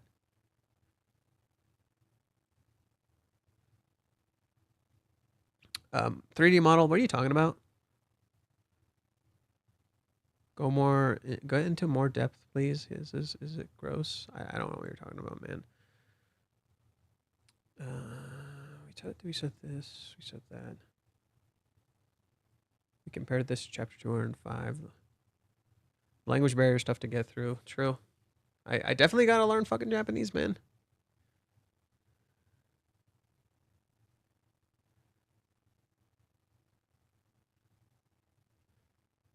They okay. Again, now you're framing it as a quest. Then now you're framing it as a failure, but it's not. Because they literally got together. So how is it a failure? Doesn't make any sense. It wasn't a failure. If anything, they actually saw what they could really do. I actually really adamantly disagree with that idea. It wasn't a failure. It was just them coping with their traumas. The competition was just literally them coping with their traumas. And they actually succeeded. They literally overcame it. I don't get it. I actually don't know what you're talking about. It was a complete success. Like they literally got through everything. They survived. They got through it. I always thought rental was confusing because you're just paying someone to hang out with you. The bag in me is obviously cheering the rental girlfriend on, but no, I realize it's about the people you see. Your point about how calling rental both like prostitution is gross goes into it more depth. Oh, yeah. It's yeah, because it's literally about an experience. It's literally about connecting to another human being, and people can't seem to process that because they see is you're paying for something. Yeah, you're paying to spend time with someone else because it's you're struggling to do that with other people.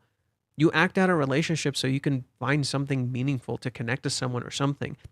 Some people do it to reclaim an experience they've lost. It's literally, in many ways, it's literally criticizing how people look at prostitution. That like prostitution is just, oh, bad, period. When people talk about sex or prostitution, they only view it as bad in a similar way to how people look at drugs and alcohol and all that stuff. Everyone wants to ban it and get rid of it because they consider it dangerous and they look at the downside. When in reality, if you just made that shit available and just kind of controlled it a little bit and taught people about it, it wouldn't be an issue. The thing itself is not the problem. It's how people are handling it. Just like guns. Like, yeah, people kill people, not guns. If you manage guns and you treat it correctly and you actually control that stuff properly, it's not as dangerous. But every time these people like whether it be cultures or governments or whoever, they spin it as the worst thing possible, and then something exaggerates in one direction or another. So like it's that's kind of the problem. It's like people just want to control everything instead of letting go of control and just teaching people and letting them do with it what they want. It's literally it's always like this. It's unfortunate. And that stigma around rental and prostitution and sex work is literally that issue. It's like if you just let it exist, it wouldn't be such an issue. But no, everybody has to do something crazy about it. Everybody has to flip out about it. It's literally just an experience. There's nothing wrong with it. You're not weird for doing that stuff. There's nothing wrong with it. You're not weird for working that job, and you're not weird for using it. There's nothing wrong with you. But people always look at the worst part of it and assume that's everything that it is. They criticized Chizuru for selling a date, but nobody said anything about a Freddie Prince Jar selling hugs in head over heels. I actually didn't know about that, but yeah, I mean, literally, I think people just don't want to be understanding. They just want to be cruel and mean, and they're just very comfortable with being cruel and mean, and that's okay for them. That's just okay. It's easier to hate than it is to love. It's easier to fear than it is to love, because it's just, it's you don't have to try as hard. That's why I said in the beginning of the stream, love is not for cowards. You have to be fucking tough. Like it's not easy. You gotta fucking work through it. But Raging Continue the Sumi volumes, it has been on hiatus for Jesus fucking long. It's so long. It's been a hiatus for so goddamn long. I don't know if he'll ever continue it. If he does, it won't be anytime soon. I think he's just very preoccupied with the Shiyunji family and the stuff he's like doing for the anime and stuff. I think he just doesn't want to work on a third manga. The only way I could see him continuing it is if his workload lessens and he gets new ideas. That's it. But I don't see it continuing anytime soon. So yeah. So we talked mostly everything about this chapter for now. I've been streaming for about 3 hours or so. Kind of don't want to keep streaming too long, to be honest. I don't want this to be a long stream. I kind of want to use this time to do some other stuff today. I gotta finish. I pretty much have the reaction video mostly done for just like me reacting to the chapter and talking about some stuff. Also, I figured out something interesting. I just realized that I figured out something interesting. I'll let you guys know before the video comes out. So you know how this one is called The Boyfriend and the Kiss, but this one's called My Girlfriend and the Kiss. Well, first off, let's correct some stuff. The reason this one's called The Boyfriend and the Kiss because this is actual translation. This is correctly translated. There's no possessive, so the my comes from the volumes. I think I've already told some of the people this. So the volume translations translate incorrectly. They introduce a possessive that does not exist. So there's no my here. It's supposed to be the girlfriend, not my girlfriend. This one is translated correctly because it doesn't have to adhere to these rules. It's its own chapter. However, another interesting detail that I found out is that this one is called the boyfriend and that kiss. There's a sono here. So let me go to the Japanese. This is sono, which means that. Just as this one has sono, which also means that. So both of these are called the girlfriend and that kiss, the boyfriend and that kiss. Specifically the kiss they just experienced, not just any kiss, not just the kiss. It's always that kiss. So that's kind of cool. These two chapters directly connect to one another. And I think people did not know that because when we were talking about it, we figured out that this one was called that, but we didn't know it was called the, right? We thought Kazuya's was the, but it was that. So yeah, now you can see why there's inconsistencies with this one, where this one's called the boyfriend, and this one's called my girlfriend. There's no my, there's no possessive. It never had a possessive. So yeah, I just wanted to clear that up. Because again, if you go back to like the very early chapters, it'll always say my. There's no possessive. Anyways. So yeah, that's something I realized while I was editing. I thought I'd share that with you guys early so you guys see that before. A lot of so John, a lot of movies especially older films got away with that stuff. A lot of films back in the day got away with that stuff. Now people are much more controlling and much more mean. And they don't do that stuff, you know, they don't allow it. I think another thing we could talk about too is how the food Chizuru made here is a lot more hearty and a lot more filling, right? She made seaweed and rice. She made meats and potatoes, spinach and miso soup, and she had the sayuri right here, or the sari, right?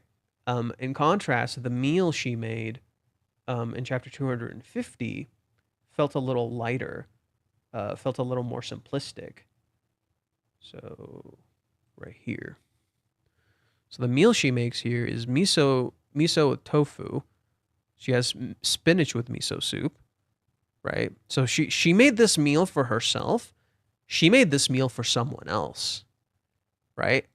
This is very filling, especially for an adult dude. Like, this would be very filling. This is very light, specifically for her, right? This is specifically for someone like Chizuru and her build and her food. She specifically made this food for Kazuya. Like, meat and potatoes? Bro, that's filling. She made a fish dish, which is obvious it's meant for Kazuya, but she also made a fish dish here. It's just here it's mackerel, whereas here it's sayuri, which is sayuri. I think I'm saying it wrong. Sayuri. And it's actually a more expensive fish, and so it costs a little more. And then here she made miso with tofu, which is her thing. She likes tofu with her miso soup, but here she made spinach and miso, right? Which would help you get energy and stuff. Right, like as she said here, where was it? I added spinach and seaweed to help get fibers and minerals. And then here she makes tomato, broccolis, beans varieties, and oranges. Whereas with this, it's seaweed, rice, meats, and potatoes. It's a lot more filling.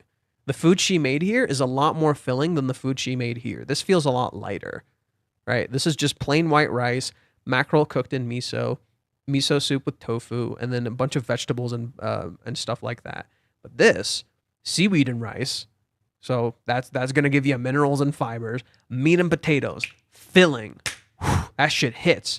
Then you got spinach with miso soup, you know, warming you up, but giving you some energy. And finally, the big fish for unsaturated fats that are good for your skin, but it's mostly protein because Kazuya would need some protein. You know, maybe he's feeling a little under the weather.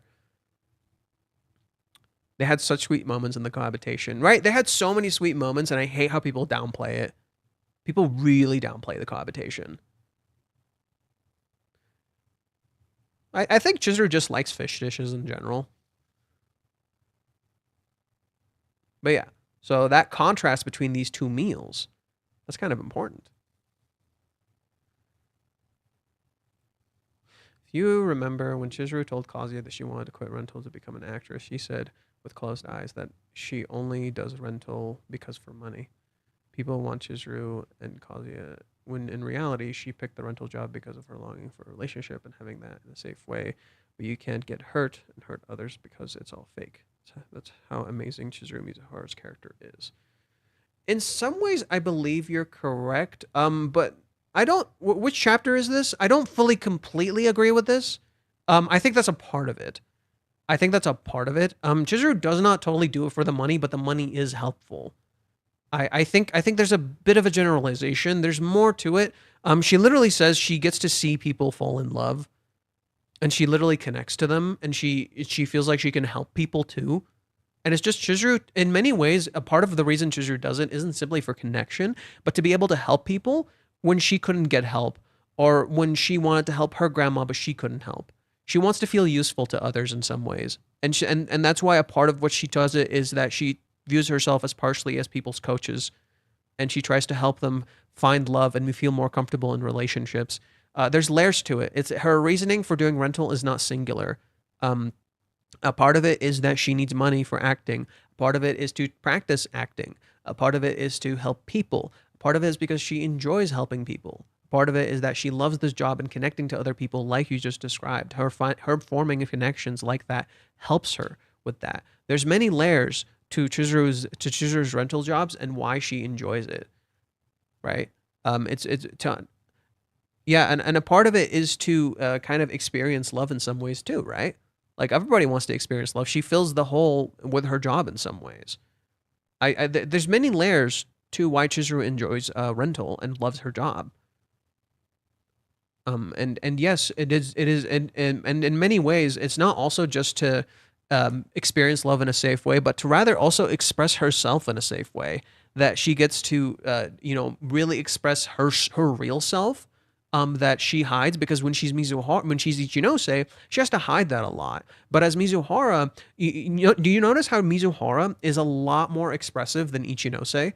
Whereas Ichinose wears braids, hides her glasses, and puts up all that stuff. Mizuhara is more true to who she actually is. She lets herself out as Mizuhara. She has her hair down. She looks really nice. She dresses up. She has nice ribbons and clothes. It's all very expressive version of Chizuru. But Ichinose is oftentimes more restrained, and then that's contrasted by Chizuru at home. Whereas Chizuru at home is different from Ichinose and Mizuhara. That's the real her. See what I mean? So you have these like three contrasting things, whereas Chizuru at home, Ichinose, which is the one that's outside, and then Mizuhara, who's the closest to the Chizuru truly expressing and being herself. And I think there's a lot of layers to why Chizuru does rental, because it lets her truly express and experience life in a lot of ways. People compare Chizuru with Superman. Oh yeah, because of the glasses. Because of the glasses. But isn't it ironic that, like, you know, uh I think in some ways it's similar to Superman, but it's like she's both, right? Superman is Clark Kent, not like, Superman, but Superman is also Clark Kent. And I think that those two parts of Superman are the real him, the real person. Actually, wait, that is perfect. Actually, right? There's the Superman who's both. There is the Clark Kent, who's the weak one, but the smart one and the kind and compassionate one. And there's Superman. There's literally three Superman. She's Superman. Oh my God. She's literally more Superman than anything. That's great. I like that, actually. Yeah, she literally is Superman. That's kind of cool.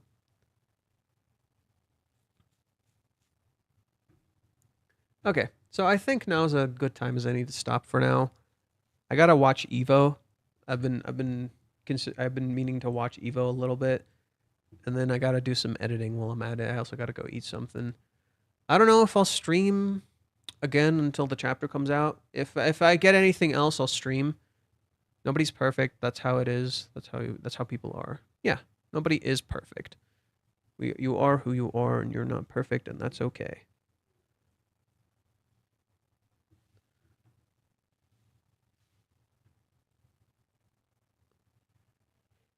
Do you like fighting games, Fate? I do. I do, in fact, enjoy fighting games. I'm kind of, I would say, like intermediate to advanced. I think I could get really good if I practice more, but I just don't have the fucking time to practice more. What if Chizuru gets a personality disorder? No. No. No. No. No. The idea is literally to discover who you are, and Chizuru realizes she is all of them. It is just an acceptance of who you are, not a personality. I don't think you know what a personality disorder is, because that's not how it fucking works. That stems from like that can stem from a serious trauma response. Okay, that can be a coping mechanism. It's a serious trauma response. That's not how personality disorders work. You just need Kazuya to have the Batman moment. What Batman moment? Which one? Chizuru is both Mizuhara and Ichinose. Chizuru Mizuhara is more true to Chizuru because Mizuhara lets her express herself. There's no personality disorder. That's not how it works. Personality disorders stem from serious trauma responses. That's not. No. No. Don't play doctor and try to diagnose people. No. Chizuru will still give tsundere. She can be a tsundere and deconstruct one at times. Because to be a deconstruction of a tsundere, in some ways you have to be one. So she is technically a tsundere. There are moments where she's just straight up a fucking tsundere. This isn't Chizuru being a tsundere though. Like right here, this is not Chizuru being a tsundere. Let's clear that up. No. One girl does not love Kazuya and the other is confused. That's just Chizuru. Chizuru is just... What Chizuru wants is just acceptance. And she was confused because she desires and wants to be with him, which is love. But what she was actually afraid of was being accepted. And she didn't realize that because she thought she had to be a certain way. Chupto, you're getting really fucking close again. I'm gonna ban you, dude. If you do the Vader Mizuhara nonsense bullshit, Ichinose is good and selfless bullshit, I will fucking ban you, dude. I am sick of that argument. I've told you it's stupid over and over, and you refuse to fucking stop saying it. Oh my god. Guys, please for the love of God, learn how to fucking read. I'm gonna be as mean about this as possible. I need you guys to like actually learn media literacy and not this stupid nonsense, okay? Like I don't know what the fuck you're talking about. That's not what it is. There's no Mizuhara is not fake, sneaky, and malicious. And actually, why am I even describing this to you again? We've already had this conversation like 5 fucking times. We've already had this conversation like 5 fucking times. We've done this like 5 times. We've literally... How can you loop back to this every time you get like 1 inch of a... Oh yeah, that's what he's saying. That must be true. You get... One person agrees with you and you're like, yep, I'm going to come back to my original theory that's been disproven like 5 fucking times. It's actually kind of funny now. Like when you look at it like that, it's like when you disprove the theory like 5 fucking times, but then someone agrees with them and just... Oh yeah, I'm right. Totally, I'm right. Okay, I think we're just gonna end it off here. This is so funny. I'm sorry. This is genuinely funny when I think about it like that. Whatever. I'm just not gonna engage with that argument anymore, Chupto. I've disproven it multiple times in multiple different streams, over and over and over and over again, and you refuse to change from that. So I'm just gonna not engage with that. Like I swear, I feel like Reiji could literally say that to your face, that it's wrong, and you will still believe it. It's funny because he actually did say that. Reiji did actually say this. Literally, when I asked him, the point of that question when Chizuru asks him, do you love Chizuru Mizuhara? He says, there's no difference. They're the same person. He literally said, they're no different. They're the same person. That question is a misdirect. What Chizuru was actually looking for was acceptance there, because she's afraid she would be assumed as a bad person. That's all it is. There's no Mizuhara and Ichinose. They're the same person. I actually vividly recall asking Reiji this on his fan box, and he's like, no, there's no Mizuhara and Ichinose. There's no 2 sides. That's not actually a fucking thing. I used to chat with Reiji on his fan box occasionally. He doesn't do them anymore. This was one of the last streams he ever did was around chapter 237 or so, or 200. No, sorry, it's 240, and it was because Chizuru asked him in 239. if he loves Mizuhara. So it was around 240. And I vividly recall asking Reiji, and he literally said like something along the lines of like, no, they're the same fucking person. They're not different people. He doesn't love one or the other. They're the same person. That was just it. The problem was how Chizuru is seeing herself, which is that she's afraid that her rental persona is a bad side of her when it's not. It's just her. Like literally, Chizuru's just misunderstanding herself. She's just viewing this part of herself as this thing that she's afraid is hateful or bad or is just lies when it's just her. Like if anything, what Chopto is describing is how Chizuru was afraid she was when she isn't. And Kazuya sees past that. Like literally, Kazuya literally sees past that in, let's pull up the chapter. Like Kazuya literally says it. He sees past the entire facade, that there is no difference. She's the same fucking person.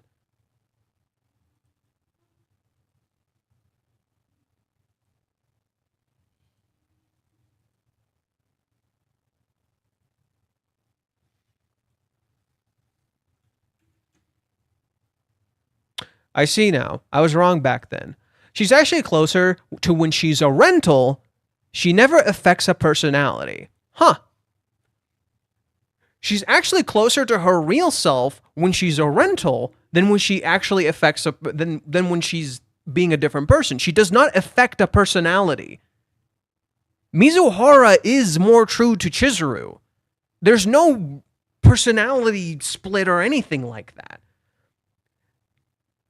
A gentleness that always crops up no matter who she talks to, a brightness that never lets the mood turn sour, and a strong heart which doesn't easily get carried with the flow. Even now, I wonder if she isn't playing the part of the perfect girlfriend, but weirdly, I feel certain. This is her true nature. This is the real Mizuhara. If I think back, that's how she's always been. She's always been straightforward. From the start, she's always said what's right is right. You've got a bit of what it takes to be a man after all. I'd ask you to stop bad-mouthing Kazuya-san. And what's wrong is wrong. She's always been clear about that. But she'd never push things on me. I'll stand by you if you're okay with me. Or bring up things from the past. It was fun. It really was. She was always thoughtful. Do you have feelings for Ruka-chan? Modest. I think that even lingering feelings are valid, respectful of other people. What these feelings are, to be honest, I don't understand it very well myself, you know. Always hard on herself and kind to others. Have you ever tried to face Kazuya-san's feelings head on? She was never putting on an act. She has always been this way. But it's not like I've shown you the real me all the way through. There are still parts of me that are make-believe. I love you. I love you so goddamn much. This has always been the real her. Because he is an observer, he gets to see the real her properly. There is no Mizuhara in Ichinose. The only things Chizuru is hiding is how much she wants to be with him physically. Her desires, literally her sexual desires, just as Kazuya feels. That's what she's hiding. She's hiding how much she wants to be with him. That's the only thing Chizuru is hiding, and she's afraid to let that out because of the same exact reason Kazuya is. What if he thinks I'm bad for this? What if Chizuru doesn't like me because I feel lust and desire? That's the only thing Chizuru is hiding. How much she wants to be with him physically. That's it. Because Chizuru is a very physical person when it comes to intimacy. When it comes to love, because intimacy is physical in nature. That's all Chizuru is hiding. That's it. She just wanted acceptance, and the moment she got acceptance, she let it out. Right? But it's Kazuya and Chizuru's relationship. It's not Minnie's. It's not for Minnie to address and be part of their relationship. It is theirs. It's that simple. Let me just read this last part I wrote. I've been meaning to read it the whole time, and I kept putting it off. I'm just not going to read chat for a little bit. Let me read this. Chizuru does not want Minnie to define the meaning of the kiss for them. And Minnie, representing the readers, plays into this idea even more. We, as the readers, should not define the meaning of this kiss. They should. Kazuya and Chizuru should. Chizuru doesn't tell Minnie about the kiss, so Minnie doesn't tell Kazuya what to feel about it. But also, so she doesn't assume what Chizuru is feeling and goes and says these things to Kazuya. Chizuru is flattered and happy. Right here. Chizuru is flattered and happy when Minnie says Kazuya may be happy. But if Minnie chooses to see a positive spin on these events, can you guys see it? Oh fuck, you can't see it. Yeah, I was talking about this. Right here. Right here. Chizuru's flattered that Minnie says this. Okay. Right. Well, let me read it. Chizuru is flattered and happy when Minnie says Kazuya may be happy. But if Minnie chooses to see a positive spin on these events, that's fine. Chizuru, however, actively sets the tone. No, don't try to force progress. Let it just happen. Naturally. You are a simple observer. Minnie can know about the kiss eventually, but not right now. Not as they are sorting things out. Let Kazuya tell her what the kiss means, so Chizuru can know what he thinks, not what Minnie thinks. Minnie's influence needs to be removed. She is a great friend and very supportive, but this is not her relationship. You can't live out your love life through them. If Chizuru told her this, however, Minnie would immediately tell Kazuya what to feel, right? If Chizuru told Minnie what the kiss happened and all that, and what Chizuru's intentions were, Minnie would just tell Kazuya what Chizuru was feeling, which is not what Chizuru wants. Okay? So Chizuru does not tell her this, so Minnie doesn't go and immediately tell Kazuya what to feel. But shouldn't it be for Kazuya to decide? Shouldn't it be up to him to decide what it means, not Minnie? That's the big issue in the whole 3 months to now. That's been the whole issue from the 3-month time skip to this point. Minnie constantly telling them what they feel, what they should feel, how they should act. And even if she's right, it's not her place to interfere because it is their lives to live, not hers. If they go to Minnie and they seek advice, sure, okay, you can give some advice. But temper yourself a little bit, right? Remember, this is not your relationship. You're an outsider. You only know certain things. You don't know everything. Remember, like I said this in my last stream. I gave my friend some advice. Turned out it was shitty fucking advice because I'm an outsider. I don't know what the fuck I'm talking about. I'm an outsider. It's not my relationship. I can't comment on it. They know best. I don't know well enough. Okay? And even then, like I still had friends, even in my relationship, a lot of my friends told me things about the relationship. And even now, I still disagree with some of the things they said. They were correct about some things, but I disagreed with a lot of the things they told me about my relationship. And I still do even to now. Yeah, there were parts of it that were like, yeah, they were somewhat correct about, and there were parts of it they were not, because I was just observing it based on my own perception, and they were observing it based on my perception. So they could only know so much from what I was telling them, right? With that said, that's the big issue of the 3-month time skip. Minnie's constantly telling them what to feel. And even if she's right, it's not her place to interfere because it is their lives to live, not hers. In a sense, Minnie is like an overbearing parent disguised as a confidant, right? Their relationship doesn't need to make sense to anyone, not to their parents or anything. Minnie can give them the tools and try to help sometimes, but it is for them to fuck up and figure it out, not for Minnie, right? Their relationship doesn't need to make sense to anyone except for Kazuya and Chizuru. It's their relationship, not a community project. Okay. Yes, so Minnie ended the 3-month time skip. Minnie united them back then. Minnie helped them live together, right? But Minnie also kind of got in the way a lot. I think Minnie actually kind of got in the way even when they were trying to live together. She eventually got them to, but she actually caused problems. And everything in the cohabitation up to the current date, a lot of it is her goddamn fault. A lot of it is Minnie's goddamn fault.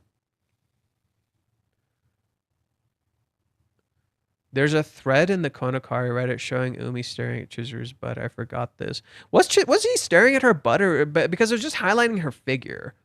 It feels like it was just highlighting her figure, and I found that kind of interesting. So yeah, I felt like more like a highlighting of her figure rather than just her butt. That's just how I feel. Could just be me. But yeah, I don't know about that. Let's not worry about that, you know? So yeah, that's just how I feel about the whole mini thing and the point of that. I think people are just not seeing that. Okay. I think we're gonna end the stream here. 3 hours and 30 minutes. Pretty good. That's a pretty good run. I think I'm gonna call it a day for now. I don't want to stream for too long. And I got shit to do, stuff to do, other things to do. I will see you guys later. Thank you for tuning in. I have been Fate. If you enjoyed this video, consider subscribing, the like button, and the bell icon. Keep up with the uploads, all the fun stuff. Consider joining our Discord. That's going to be in the link, or on the link, in the description down below. And consider supporting me on Patreon. It would help a lot and make it a lot easier. Actually, I need to check my Patreon. I haven't looked at it in a while. Let's see. I need to go to groceries and play some FF7. Have fun. Have fun. Alrighty.